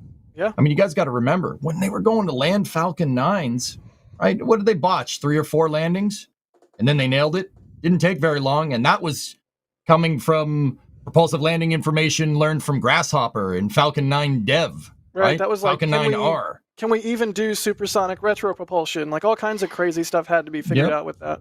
And actually, we just passed the anniversary of CRS-3, which was one of the first Falcon 9s to test supersonic retropropulsion. NASA imaged it. It had legs and everything, yeah. It had legs and everything. Supersonic she got legs. retropropulsion. She knows how to use them. Yeah, it's my band name, Jack. But in service of booster landing, we've seen at McGregor a resumption of relight tests for Raptor engines. Have we not, Alex? Yeah, these are interesting because there's this whole thing of they're for the boost back burn and everything. But the thing is, this is not the first time they've done these kind of tests, and they stopped doing those tests. They did those a while back. I think around a year ago. I think it was like January, February, March timeframe of 2023. Probably the people from like McGregor Live, they know much better because there's like this huge amount of data from our live streams. But I do recall that it was sort of early 2023 when that happened, and they seemingly stopped doing these relight tests, and now they've started again. And there's one key thing that I'm wondering. So there's actually two here, which I posted on X, the everything up, Twitter. Stop it. Essentially. Stop it. I just do it because you get triggered, ding ding or something. Yeah, but whatever.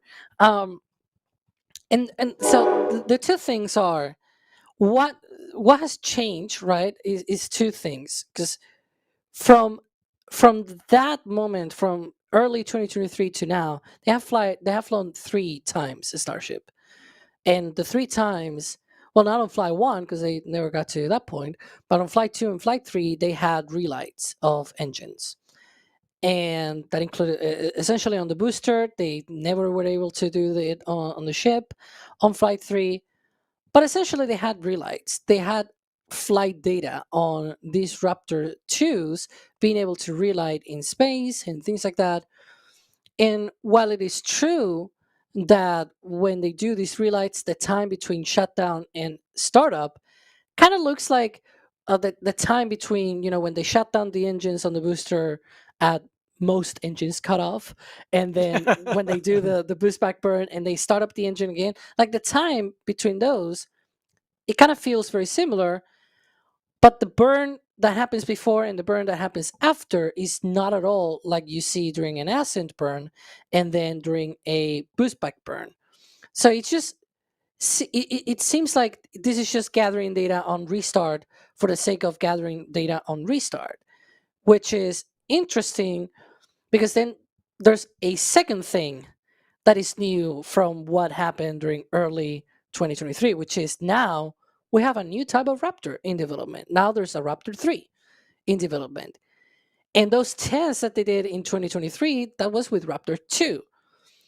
So if they are really gearing up to fly in the future, whatever, how long that future might be from now, if they're gearing up for flights with Raptor 3 engines, it kind of makes sense to start testing that now. Like being able to do all of these relight tests and being able to, certify that Raptor 3 for sure not only does good on a test stand when it just, fires normally when doing an acceptance test, but also that it can do the whole relight thing. And like that, those are my two guesses where it might be to gather further data for flight from the 2 flights that they actually did relights, because one of the things was that it seemed to be a vehicle side problem, right? Because from the flight 2 we had the boost back burn and the engine's not igniting, and then it came off that it was like a blockage and a filter and whatnot. Flight 3 we had the landing burn, it the relight didn't work and things like that, but also the booster was all shaking and everything. Kind of makes sense that it probably was a vehicle side of things where things were not working well. And obviously if you're not feeding the Raptor the things that it needs to for it to work, then it's not going to be happy. It's going to blow up and do all sorts of things. So it seems to me at least that it's probably more of a vehicle thing. But hey, if there's also Raptor stuff that could be a possibility. But I'm more on the side of perhaps Raptor 3 development testing. That makes sense. You said moron. What? Sorry. What? Nothing. See you tomorrow in class, Miss Vaughn. That I also don't get that reference. I feel like I should get that one. That sounds vaguely familiar. It's weird because I am the Adrian in our dynamic, EJ. It feels like I am the one that hasn't seen the things, and normally I'm the one that's seen the things. So I'm sorry for disappointing you. No, it's all right. It's all right, man. It's all right. So I mean, it's still crazy to me that a Raptor can be shut down and then relit so rapidly. Like, it's already operating at the bleeding edge of what is possible in terms of pressures and temperatures and highly oxidizing cryogenic liquids, and then you shut it down and then you start it right back up. It's like, oh god, those poor turbo pumps. Stop me up. I think without going into copyright stuff, I'm seeing here a comment in chat from Bob Fillmore, and they're asking, like, do they develop and test a new engine at Hawthorne or McGregor? So they build the engines at Hawthorne, and then they send it to McGregor to test them there. So they don't have, well, they probably have some kind of non-fiery kind of testing capabilities, like for example for leak checks, like they may be able to flow some gases and whatnot through the engine at Hawthorne. But all of the major testing, things like spin primes, pre-burners, and static fires, they do all of that testing at McGregor. You go watch it, McGregor Live, the whole deal. Plug. Yeah. Let's do some questions. Well, let's do some questions, and then we have more Starship topics. But here's a really good question from Cabinet Kenny. We're talking about the chopsticks and the simulated landing on Flight 4. This is I love questions like this because I have not thought about this, but this is a great one. They're saying, do you think they will move the real chopsticks to simulate the virtual landing? Like, as the booster is landing in the Gulf, do they do anything with the real life chopsticks as part of this simulated virtual landing? I think that would, it wouldn't shock me. I don't know that they would, but it wouldn't shock me, and I think that's a really good idea. Like, this is I cannot praise you enough, Cabinet Kenny. This is a good one. EJ, what do you think? Do you think they'll do anything with the chopsticks to aid their simulation? I don't know. We can talk through it though. Like, okay, what do they have to benefit from syncing it with the booster landing? What do they have to? How are you going to learn? I mean, the booster ain't there. Well, I guess you're simulating two things. One, the booster is simulating landing on a tower. Two, the chopsticks are simulating catching a booster. So I don't know that they would in real time send data back and forth between the chopsticks and the booster for a test like this. But you could certainly say, okay, the booster has initiated the landing burn. Chopsticks, can you operate in the way that we expect you to operate at this point in flight after a launch? That it would be it's two different tests, but combined into one overarching bigger test. Yeah, that makes sense. That's what I'm getting at. Like my question wasn't supposed to be rhetorical. Like, oh, what are you going to learn? You're going to learn nothing from this. I'm actually oftentimes when I see SpaceX or anybody doing something weird, I don't ask, oh, why are they doing that? What are you trying to do? So what do you stand to gain from this? You could potentially synchronize the telemetry, right? But my question, okay, and that's fair. Like you get the synchronized telemetry, right? You have the tower sync up with the booster right when it's going to do its virtual landing, right? So my question would be, why don't you just do that before you stack Starship and have the arms move around, right? And then have the booster do its imaginary landing, Right. and then check it after the fact. Like, why does it have to be in real time? All that's doing is adding complexity to your mission operations. But the argument, once again, I'm talking myself through it. The argument could be made that you're going to have to do it anyway. You might as well. So I can see kind of both sides of this. That's why it's a good question. This is actually a legit one. I think they should, and it would make sense for them to do it, like outside of the launch environment, just to test them. I also think it makes sense to do them after a launch, because then the chopsticks have been subjected to the acoustic and thermal loads of an actual launch. Yeah. And is the shielding up to the task? Is everything still functioning immediately after a Starship has just launched past these things? I think that would be part of the value in a notional test like this. I mean, we also have to see them actually tested, obviously before launch, to make sure that they work, that the speed is right. I could see them maybe doing a test, like say during a static fire or something like that. We have double EJ. Sorry, Sawyer. What does it mean? I didn't know he had that much power. Sorry, Sawyer, please. He's here, he's there, he's everywhere.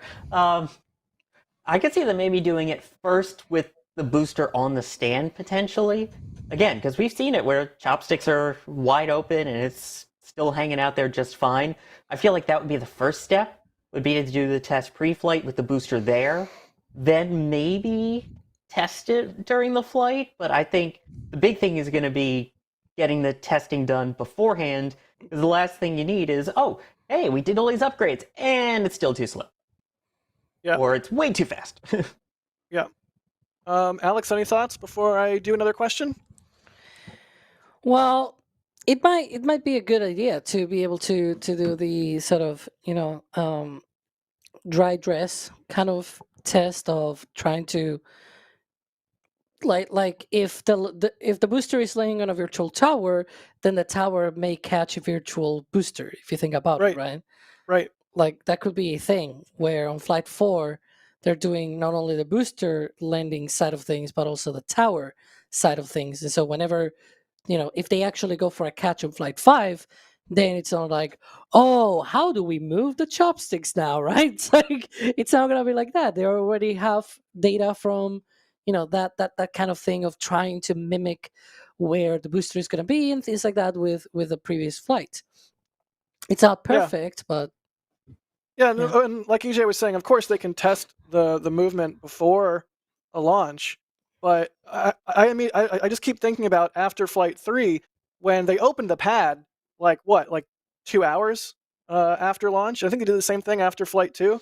And then they were moving the chopsticks down the tower. And we were all kind of thinking like, oh my gosh, that was so fast, right? Well, what's even faster than 2 hours is immediately after launch if the chopsticks are catching a booster. And you kind of want to know, hey, is everything still functioning after the world's largest rocket of all time just blasted past these things? So I would wager that things are still functioning fine, given that we again saw them move the chopsticks like 2 hours after launch. But you might as well test it, right? And it's not even just like 8 minutes or so when the booster is landing or things like that. It's probably going to be like within a minute from the launch, the chopsticks will have to move because they are all the way up and wide open, just like this essentially, and higher up in the tower. And now they need to position themselves in the right position.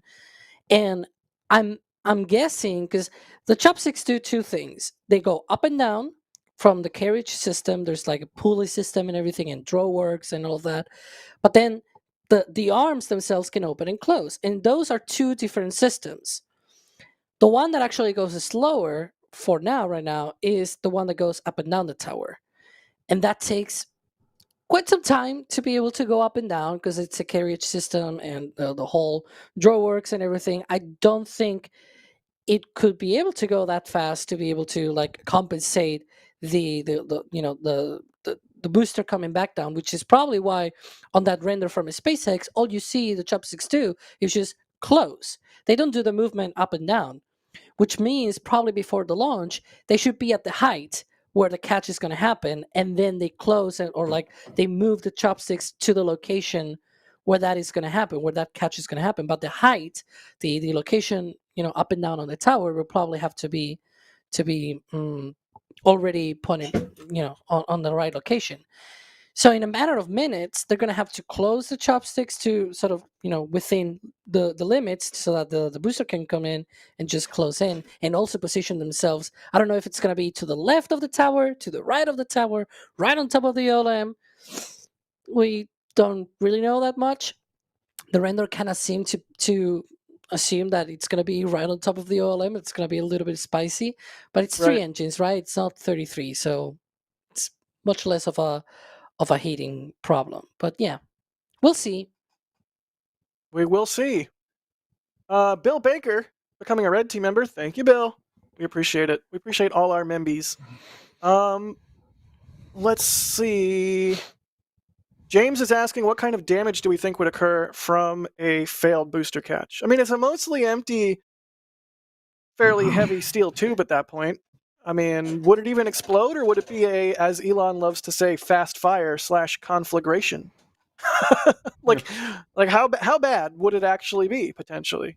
I'm not qualified to say, but we can sure waffle about it for a little bit. I think it's guys, like, okay, you got to look at it like this. SpaceX. So what's the big goal for Starship right now? SpaceX's big fish to fry is HLS, right? That's the big one. So they're obviously not going to risk a pad, but also it's critical that they get super heavies back to support the high launch cadence that's needed to fly a lot of refueling starships or refilling starships to get HLS out to the moon, right? So, okay, if you know that that's the case, and they did start building out this pad after they got, more or less. I mean, it's not like one doesn't, correlation doesn't equal causation, right? Not necessarily. But they did start building out this pad knowing full well that super heavy would be in the critical pathway of getting the lander out to the moon. Like, SpaceX didn't just figure out the lunar architecture yesterday, right? This is something that they have been planning for a very long time, since it was proposed, when the original HLS contract. HLS is Human Landing System, just in case anybody's wondering. It's the lunar lander that Artemis is going to use, right? They've thought about this for a good amount of time. And I would say, where are you going with this? How is this? What does that have to do with the pad?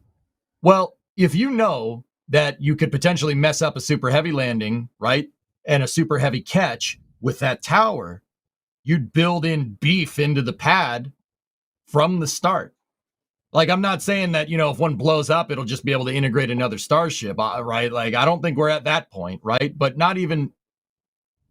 What are you doing? What are you doing with your pen? These columns are filled with concrete, precisely to make the tower be very sturdy and tough. And you're Vanna Whiting for me. Okay, you don't know what that means. Never mind. I'm actually agreeing with you. Yeah. Yeah. No. Okay. I like to buy an So go ahead. So that's what I mean. The pad is built to be beefy. I'll bet you it could probably take a booster hitting it, and it's really not that big of a deal, right? It's obviously going to be something that you don't just want to be like, yeah, it's fine. Put another one on there. It's good. Just send it, bro. Like, you obviously don't want to do that, right? But I mean, these pads are designed to take a beating. I mean, Alex, you said it a little bit earlier. You have 33 engines going on the way up and 3 coming on the way down. All right. If the pad should be able to take some type of explosion next to it, because guess what, man? Basically, it does when Starship launches. I'm not really worried about the pad or the tower. I'm more worried about the tank farm. I think that SpaceX has landing precision down good enough, learned from Falcon 9, that I don't think it's a problem. And to be fair, the problem, the concern that I have is less. What? Whoa. Is that Laika? No, sorry, I'm yelling at the cat. Ignore me. Oh, okay, the cat. So it's not the dog, it's a cat. Okay. So the only concern that I have is a repeat of Flight 3, where the booster just comes down at mega max speeds, essentially, like 1,000 kilometers per hour speed. It just doesn't light up. But guess what? If you see that render, if this is the whole thing. Like, you really need to take the render as the source for all of this, because that's the only data point that we have for how it'll look like. We don't know how exactly it'll be done or anything like it, because so far we haven't been told, oh, it'll be like, in this way and whatever. But the way that you see the render is that the booster comes in at a very high angle and it aims for the pad. But if that booster fails the landing burn, sure, it's coming at a high angle and whatever, but precisely because of that, it needs to maintain that angle. If it does what happened with Flight 3, for example, where it just goes all the way, whatever, it'll just crash whatever. It will probably not crash on the launch pad because it'll lose its way. So I have that concern, but it's also like, well, it might not be that big of a deal. It might crash somewhere else, like maybe on the beach and everything, and that'll be a problem for SpaceX to solve with the FAA and all of that. Because I bet that will probably be quite some talks between the FAA and SpaceX to have, or some environmental agencies and, Right. and whatnot. Well, so I'm not worried about landing precision personally. Yeah. I think they have demonstrated with Falcon 9 and with all of the Starship test flights, the low altitude hops, a very good amount of precision for landing. But in the spirit of the question, which is what kind of damage do we think would occur from a failed booster catch, that is more where I'm worried about the tank farm. Do I think they actually have a high likelihood of not being precise enough and hitting the tank farm? No, I think if they're coming in and they think that there's any chance that they don't hit the tank farm, they abort to the Gulf. Just like with Falcon 9 aborting to the Atlantic on an RTLS that goes wrong. What was that, CRS 16, something like that? Yeah. So I'm not worried about precision, but yeah, just the question on its face is what kind of damage from a failed booster catch, and I'm not worried about the tower. Crater in the beach. I'm not worried about the mount or the pad itself. Like, yeah, refurbishment work would be necessary, but I would be worried about damage to the tank farm. That's just me. I mean, maybe I'm way off.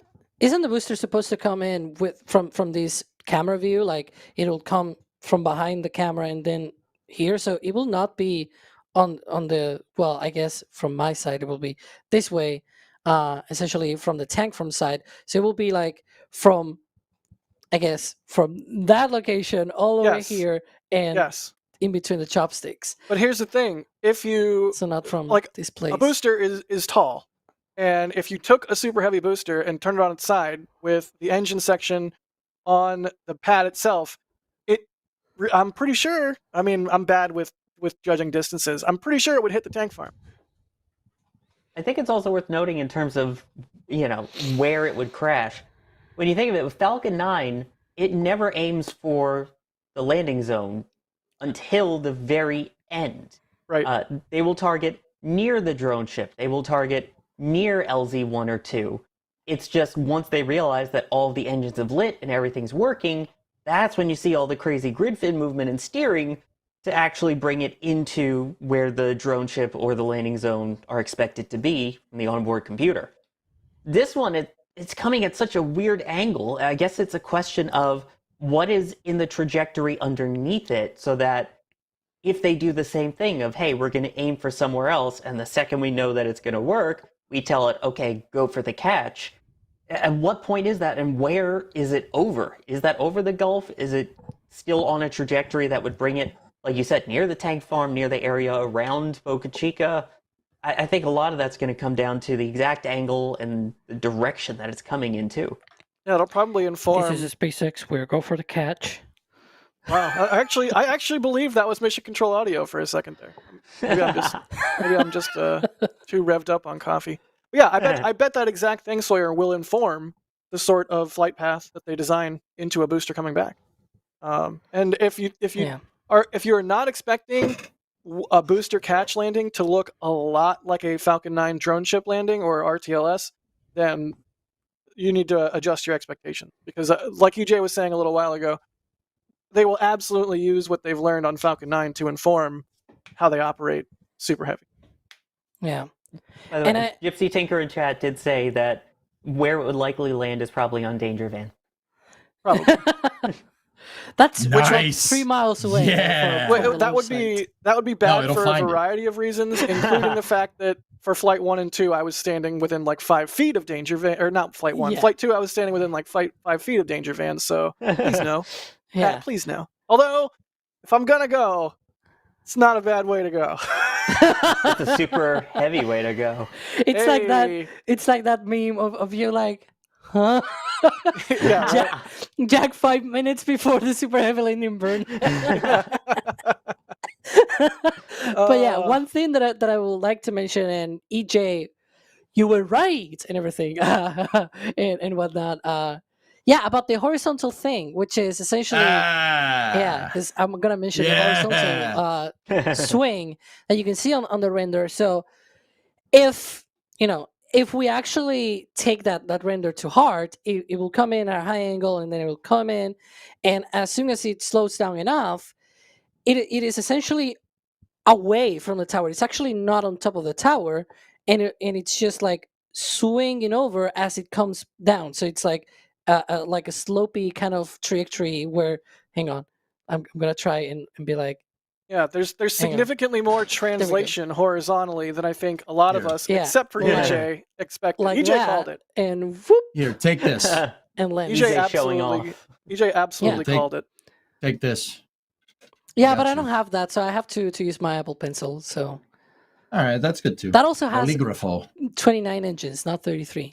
You need to update So, it. It's Booster 4. It's already being scrapped. You say that now, Alex, but then what This- happens in like 6 months' time when the booster goes back to 29 engines or something? Oh, Don't- got him. don't booster shame. What's wrong with you? Cool. Bill Baker, thanks for coming a Red Team member. You're awesome. Enjoy your member perks, or your Memby perks, I should say. So, Starship, right? We talked about the booster catch stuff. We talked about all the upgrades and refurb they're doing. We talked about the vehicles. We talked about when Flight 4. But there's something else that we need to talk about. And that is that according to a story from the... I almost called him the Burgernator, but that's too close to the Burgernator. According to a story from... was it Eric Berger at Ars Technica? Or was it... Yes. Yeah, Steve just Mark? on Ars Technica. There you go. There you go. Ars Technica, NASA is considering changing Artemis 3 to alter the rendezvous point for Orion and Starship, docking in Leo and not around the moon. Who? I don't have anything substantive to say about this, but we do need to talk about it. So somebody that feels a strong way, like, jump in. I don't feel a strong way, but I have one like little thing to say here for people watching. Don't confuse this as NASA wanting to have Orion and Starship dock and then go to the moon. This is just dock in low Earth orbit and stay in low Earth orbit to test both, like, being the whole thing of docking them and going into Starship and everything and testing all of its systems. The Orion NSF then will membership. come back down, and there will eventually be an actual mission to the moon with a landing with a Starship and everything. This is like a separate mission. This is not proposing, oh, we're going to send Orion to low Earth orbit, dock to Starship, and then both will go to the moon. That is not the case. This is more like Apollo 9. So if Artemis 2 is like Apollo 8, where you go to the moon, and well, it will not be in orbit in the case of Artemis 2, but it'll more or less kind of be something like that. You go around the moon, test things in deep space and everything with Orion. This mission proposal will essentially be like Apollo 9, where you just go into low Earth orbit and test the lander with the crew capsule and everything. But I think that's a thing to emphasize here, because I've seen a lot of people confused as to what this mission is, and they're like, "Oh well, just send a Dragon." And it's like, well, the whole point of this mission, different kind of rearrangement of the mission, is to test Orion with Starship, rather than if you send Dragon, then might as well just do the whole thing and go to the moon, right? Like, there's no point doing that. Like, you're just proposing a whole different mission there.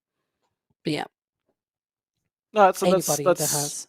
That's good to point out. Like, good shout. Yeah, Yeah, Apollo 9 V2, Artemis 2.5, whatever you want to call it. It's It really does feel like Artemis 2.5. gents, it's almost like Orion needs some type of specialized low Earth orbit access vehicle to do sufficient testing before you send it beyond low Earth orbit. It's almost like it needs something that it can just launch on that's not a super heavy launch vehicle derivative, I guess. You see what I'm getting at? Anybody? Yeah, absolutely. I'm picking up what you're putting down. Yeah, I'm necroing Ares 1, chat. Yeah, so what? It was a good idea. It was a good idea. Yeah, big whoop. You want to fight about it? Yes, it was a good I do. idea. I do. Wait. You don't like the stick rocket, Sawyer? No, Ares 1 isn't a rocket. It's a joke. Ares 1 good. What are you talking about? Ares 1 good. Yeah, let's put the crew on top of just this giant single-stick 5-segment SRB. That doesn't look ridiculous at all. Is that somehow worse? It's not about than looks. It's about working. Yeah. I mean, I like the idea of the dual architecture of having the Ares 1 and the Ares 5, but it's just no. Ares 1X fan club, come at me. I don't care. I'll take it. Can we activate ridiculous. fight mode? I think we need to activate fight mode. Round 2, fight. No, Finish him. guys, I've said this for a long time. The Artemis program needs a way to get Orion into low Earth orbit, regardless, Ares 1 or not. The Artemis program needs a way to get Orion into low Earth orbit. That's not SLS. Frankly, the idea of sending Orion to space on SLS just to get Orion into low Earth orbit is ridiculous. Alex was saying it's like Apollo 9. Yeah, that's okay. That warranted a super heavy launch vehicle launch because you were launching the lander and the capsule. It was an all-up test in preparation for 10, 11, 12, etc., etc. This is not that. This is not that at all. The Saturn program had a vehicle for just testing the capsule by itself up in space. That was the Saturn 1B, right? The Saturn 1B that kind of built it for that, for that purpose, right? If you want to get into real Apollo details, they built the Saturn 1B as a hedge against the lunar orbit rendezvous architecture that Joseph Shea came up with, as opposed to the Earth orbit rendezvous architecture, which is what Constellation was supposed to do, where you rendezvous the lander and the capsule in an upper stage in low Earth orbit and send it, okay? And then send it out to the moon and then do your moon landing that way, right? With SLS, we get neither of those. That's good. So it doesn't really warrant launching a super heavy launch vehicle, right? And even in the future, all right, is NASA going to build their Mars transfer vehicles when they have plans to go to Mars? Are they going to build them out in lunar orbit? Where are you going to build those transfer vehicles? Are those transfer vehicles? What's that? No, continue. Where are you going to build them? Those transfer vehicles are going to get assembled in low Earth orbit. Heck, even SpaceX, who's hell-bent, the entirety of SpaceX is hell-bent on going on Mars, is still doing staging in low Earth orbit. We saw that at the all-hands meeting that Elon presented from last week, right? So are we just, every time we're going to send something to Mars, are we just going to put Orion on an SLS booster to get into low Earth orbit, to rendezvous with a bigger transfer vehicle? This is what's up? At the same time, though, we spent all this money on SLS. It would finally be a purpose for it, even if you're not using the ICPS part of the upper stage. You can use some kind of mass simulator. In a way, it's almost good practice. Like, if you want to do a full simulation, basically, of launch, orbit, and rendezvous, that's what you do. You use the actual vehicle, you use the actual capsule, you use the actual lander, and that's how you're going to get the most accurate data. It sounds like it's overkill, and it probably is. You probably don't need that big a rocket for it. Like when they did the exploration flight test in 2014, they used Delta IV Heavy, which is obviously a lot less powerful than SLS, but you need to be able to test everything all at once. So if you're going to take the time to actually go into orbit and do the testing, go full send. Fair. I do think it's preposterous to... we could go down the SLS rabbit hole for a long time. I think it's a great rocket. I also think it's absurd to use a heavy lift rocket to launch crew capsules and nothing else. And Yeah, it would have been nice to see the cargo variant of yes, SLS actually absolutely be a thing. But that said, it also would have been great to see Shuttle C. So can't always have the things that you want. EJ, Shuttle C, yay, nay? Oh yeah, no, Shuttle C's cool. Yeah. For end of life RS-25s or SSMEs, yeah, sure. Dude, I mean, so you're right with wanting to test the architecture that it's going to that you're going to use. Test as you fly, but honestly, I don't even think that's worth the price tag that we're incurring with the flight rate of SLS. You're right, but that's ridiculous. No, I don't. I'm not. You're right to test it. Test as you fly, but $2 billion for a low Earth orbit insertion. I mean, somebody said it in chat. That really. I mean, I think it just would have been better to make Ares 1 in the first place and not cancel Constellation at this point. There's no way we're kind of beyond that, though. Yeah. I mean, this goes back to everything that I've been saying about needing an integrated architecture. Von Braun knew it. He needed to hedge his bets. You needed a low Earth orbit axis vehicle and then a super heavy lift low Earth orbit axis vehicle, so to speak, I guess, right? You needed Saturn V, you needed Saturn 1B. Constellation, which I still think is great architecture. Yeah, Alex, I'll let you go in a second, man. Which I still think is great architecture. It's fantastic architecture. Ares 1 had its problems. The only reason we heard about the problems with Ares 1 is because it got canceled before development could be completed. That's the only reason you hear problems with it. I hear people say, it's solid rocket fuel in the parachutes if the wind is in the right direction. I'm pretty sure wind constraints are just that. They're a constraint for most launch vehicles.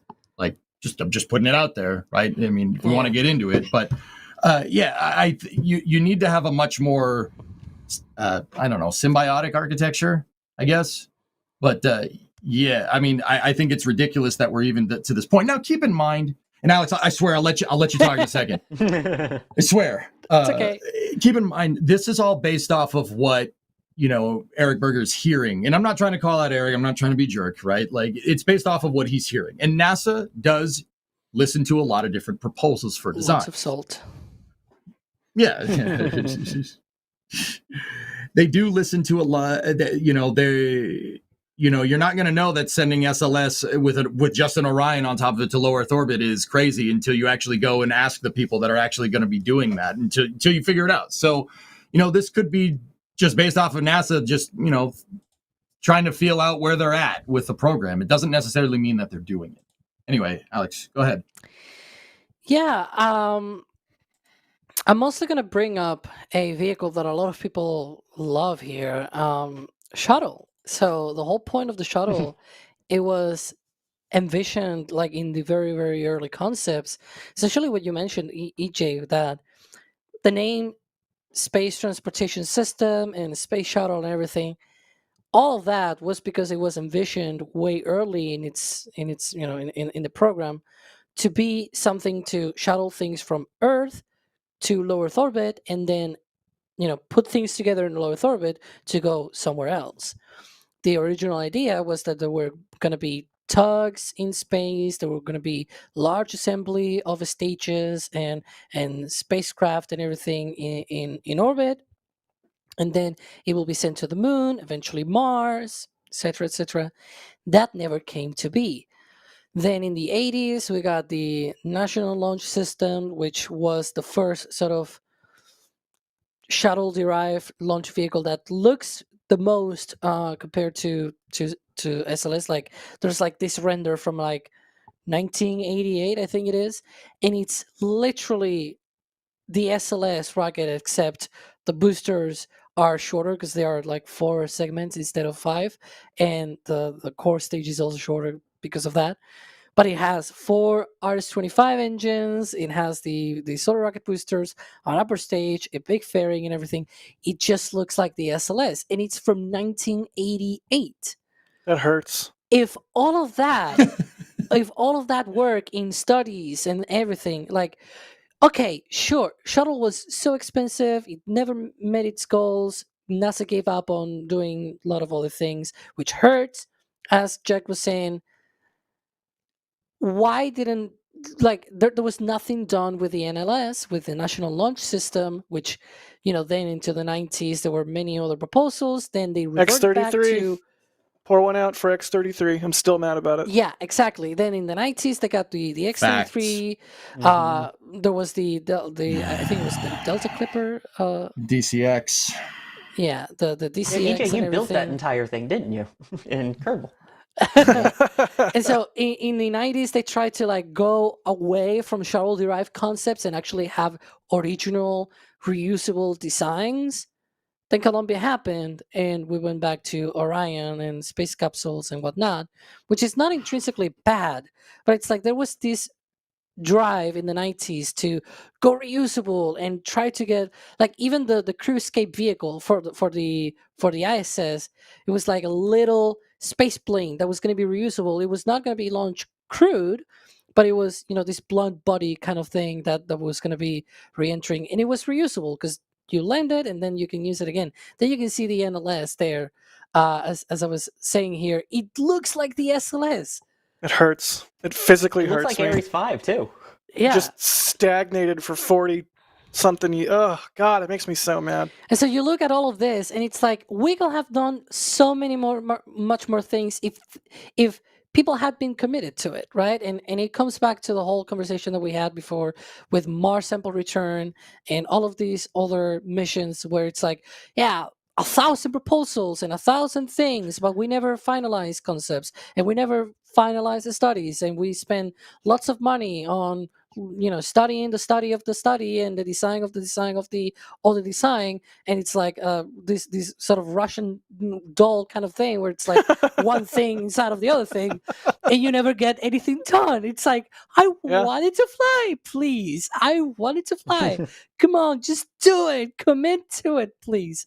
And yeah, like the even the ISS, there were so for so long there were Space so station many plans freedom. for space stations. Exactly. Yeah. But even that was at the verge of being cancelled. Like the approval of the ISS came so close to being not approved, like for just a few votes. It was like, can you imagine how different will be the space flight right now, a scenario without the ISS in terms of like just SpaceX alone came to be and got those NASA contracts precisely because of the ISS. Like, holy cow! Like, I don't know. And you know, some people came together and they said, "Okay, let's commit to it and let's do it and let's build it." And you know, like, and things happen. Just imagine how many more missed opportunities from all of these other programs and studies and whatnot that never came to fruition. It's mind-blowing. So, are you for these changes to these studied potential changes to Artemis 3, or I don't know, man. Whatever they want to do, we'll land on the moon sooner just want them or to later, commit. but just get things done. Just do it. Like, stop planning and like, well, I mean, not stop planning, but we're like, stop doing all the studies. Like, actual put things together. I don't know. Planning is important. Do it. Just do it. Planning is important, but if your planning doesn't go anywhere, it's useless. Like, you're just sitting around in a room and meeting together and whatnot and not doing anything. That just kills the mood. Yeah, that's fair. Okay, all right. So we're sitting here. We all realize this is a problem. All right, anybody can put out a problem. I think we should talk solutions here, right?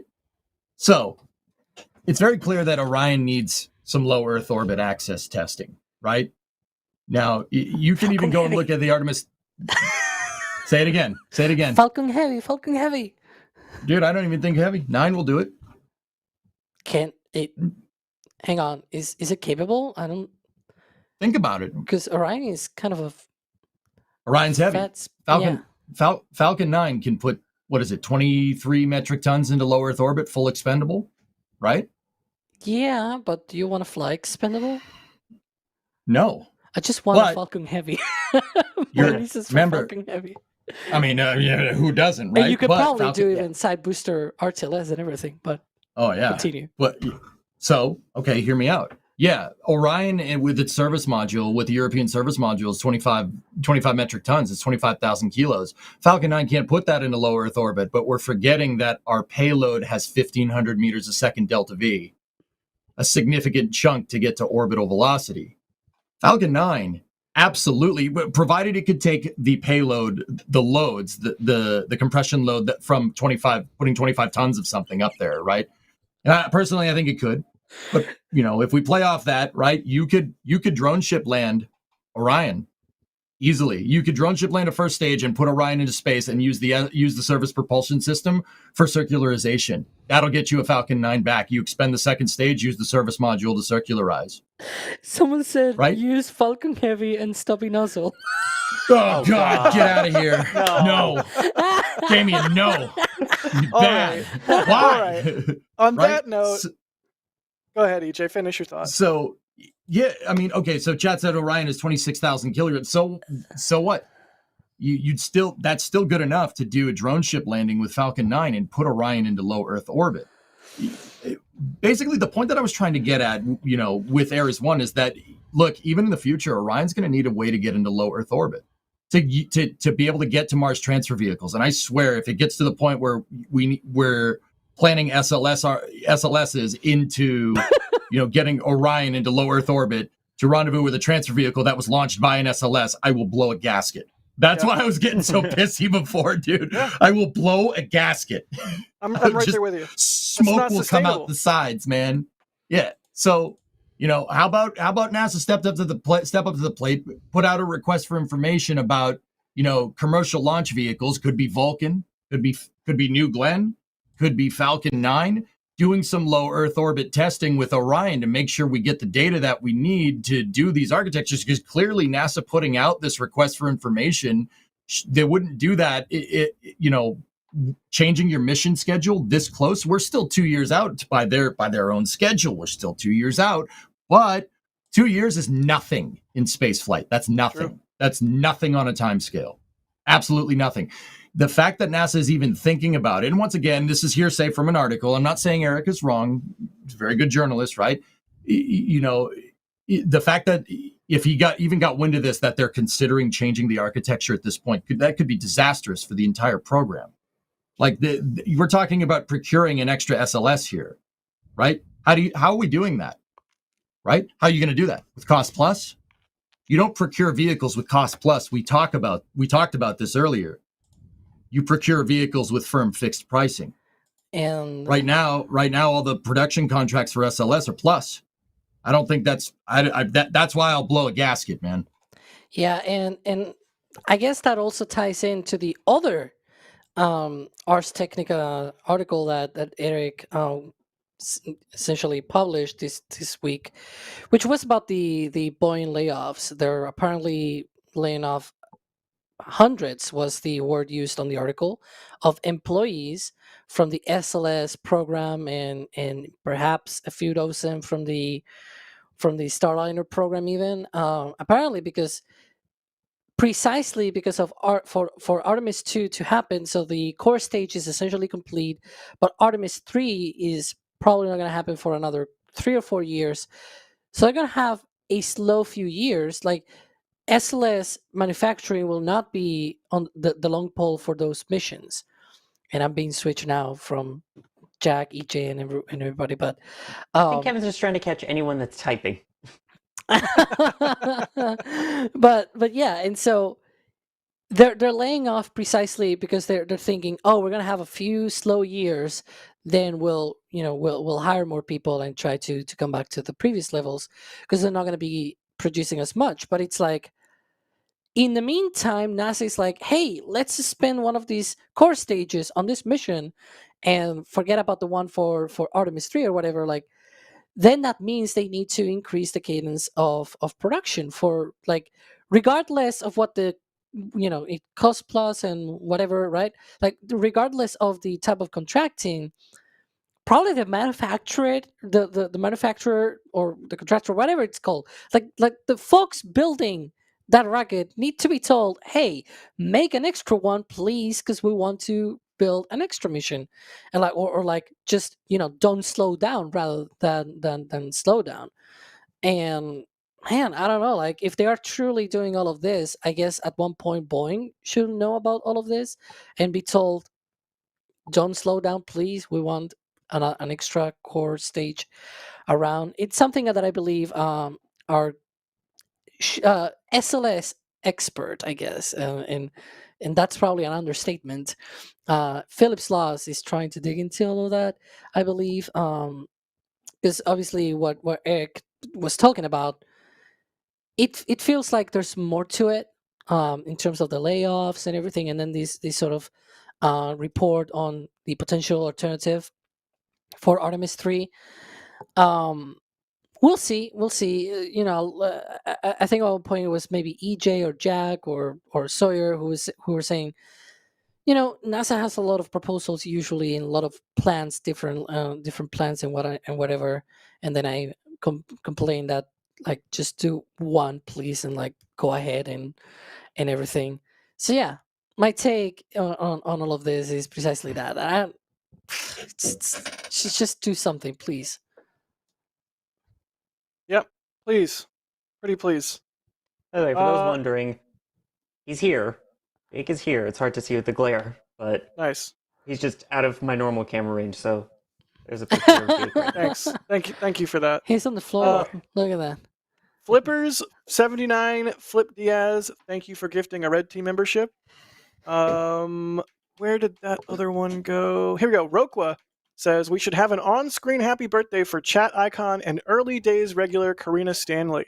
Absolutely. That's the name I see pop up all the time. Happy birthday, Karina. Speaking of birthday, have you seen the date? Well, where you are, it's slightly different. You're one day ahead, technically. So, it's already April 20th in UTC. You know what happened a year ago? Well, a year ago, I was probably very sleep deprived preparing for the second attempt of the first flight of a Starship. But yeah, first flight of a Starship, 1 year anniversary. Haha. Yeah, I just wanted to bring that up. Thanks, Alex. That is, in fact, how calendars work. Technically 366 days, because there was February 29th.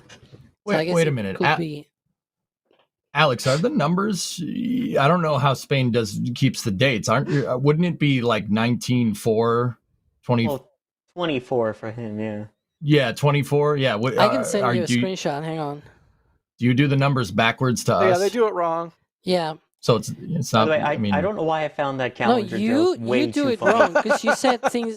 You say things like the 20th of April, and then you write April 20th. We don't say the 20th of April. We say April 20th, which is we don't. goes Yeah, with we our don't. 420. Yeah, we don't do that. What is that thing that you guys do in July? Like what is the thing? All right, so thank you so 4th of much July. to all of our members. Let's just nip that in the bud. Absolutely, thank you so much to all of our members for the support. Our launch directors and our flight engineers. Y'all are the best. The two highest levels of support for our membership program. You get your name at the end of NSF Live, so there you are. There's your names, and thank you. Absolutely thank you, because we can't do this without y'all's support. You are the best. And I think we have a lot of names. I think we have a video. Do we have a video, Kevin? The NSF membership program is one of the best ways to support the channel, starting off with the Pad Wrap members who get their name highlighted in chat. They get access to custom emoji and a 4K multi-view for major Starbase events. Red Team get additional member exclusive photos and videos on YouTube. Capcom members get access to the member Discord, where there's even more photo uploads. The launch directors get their name at the end of every NSF live show, and flight engineers get everything above at the top level of support.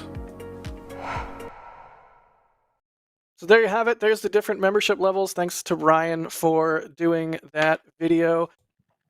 And thanks to all three of you for making this, I think, our longest NSF Live ever. EJ, thanks for being on, man. Oh, thanks for having me. I try to come in here and have some fun and talk some space with you guys. I don't take it lightly. I know it's a privilege to be here, so I do appreciate it. And thank you, Jack, for being here and your spectacular hosting ability. Oh, stop. I'm terrible at this, but hey, thanks for putting up with me, everybody. Nah, you're good. Just don't call me an influencer. We can still call you Bob Ryan. Oh, wow. Oh, Sawyer, boy. Thank you for being on, man. Oh, absolutely. I mean, yeah, this was a long one, but a fun one. And how come I don't get a fun name in the corner, Kevin? But He's thanks, Sawdog. everyone. It should say Hostess of Sawdog. fun names. And Alex. Alex, I normally, since the format change, you've been like piping in as the ghost of Alex from like off screen. So it's nice to have you on screen, Salpe. But it's also true that we had like 3 very big topics, so I guess the 3 hours kind of, were justified, and we had a lot of things to talk about. I guess especially me, because I always talk a lot like now. So goodbye. Yeah, I actually have some more questions in the queue here. There you go. Nice. I like the people saying pun machine, pew pew, but I will take a fun name. Thank you. Nice. I mean, it's on brand. Very. Yeah, I have a couple more questions here that I think we'll hit in the after show. Normally the after show is just like us chit chatting, but there's a couple that I do want to hit. Not trying to like paywall content or anything, but there's some good ones. And we had a really long show this week because there was a lot to talk about. But oh wait, no. But yeah, it was good. I think it was warranted. It was warranted. Although now I'm like, we should have spent this much time on all the previous weeks because we always have a lot to talk about. Just this week was a really good one. We're all feeling spicy. Thank you to Kevin. Jalapeno poppers. Yeah, right. Thanks to Kevin for operating today's show. I regret that this is a thing that we do. Can I just say that out loud? Aw. Hey, that's how I feel about you, chat. Aw. That's how I feel about chat. Warm, fuzzy feelings. Are we changing like the people and everything? Yeah, that's how I feel about you, Chad. Yeah.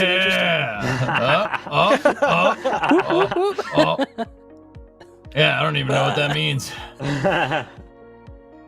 Alex being Alex. Oh, look at that. The shades. Heck yeah. That's a smooth gif. All the glasses going on. I forgot. We've been on so now I long. can I forgot remember. about the whole glasses thing. Nice. Wait, hang on. There's 3 or 4. Yeah. That's you my didn't get me Moon 2 going for the typers. glasses. Moon 2 typers. Hiding EJ. Nice. Crouching EJ, hidden SLS. Or sorry, I have VAB. a hat there. You have a nice. There we go. Hey. Okay. All 4 of us. We got him. Excellent.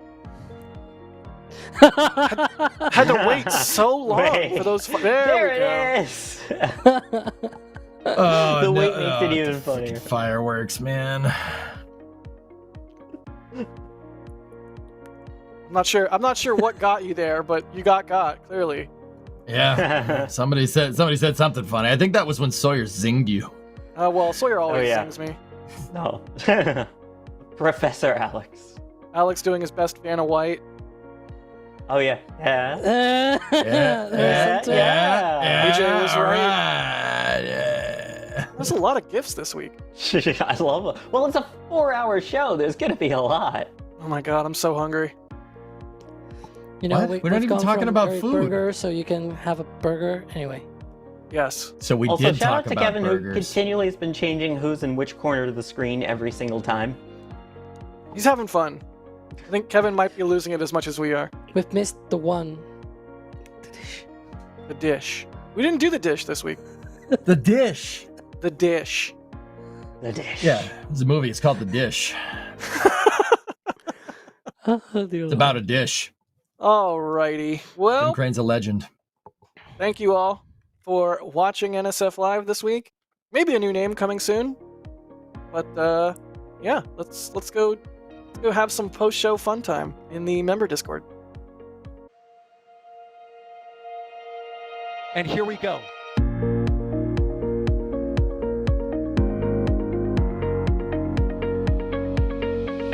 We have liftoff. Propulsion continues to be nominal. RS-68 chamber pressure looks good. Following up. Roger, Atlantic. Water towers, fly! Yes! Tango down to nominal. Flighting outside FD off. Bring in FD off. It's orange! R45! Oh my god! Oh my god! Decollage. What is it? Put that in the 343 unfolds to go. Indeed. We rise together, back to the moon and beyond. This methane will be igniting with the flare, correct? Yikes. You bet. We don't need any more of these.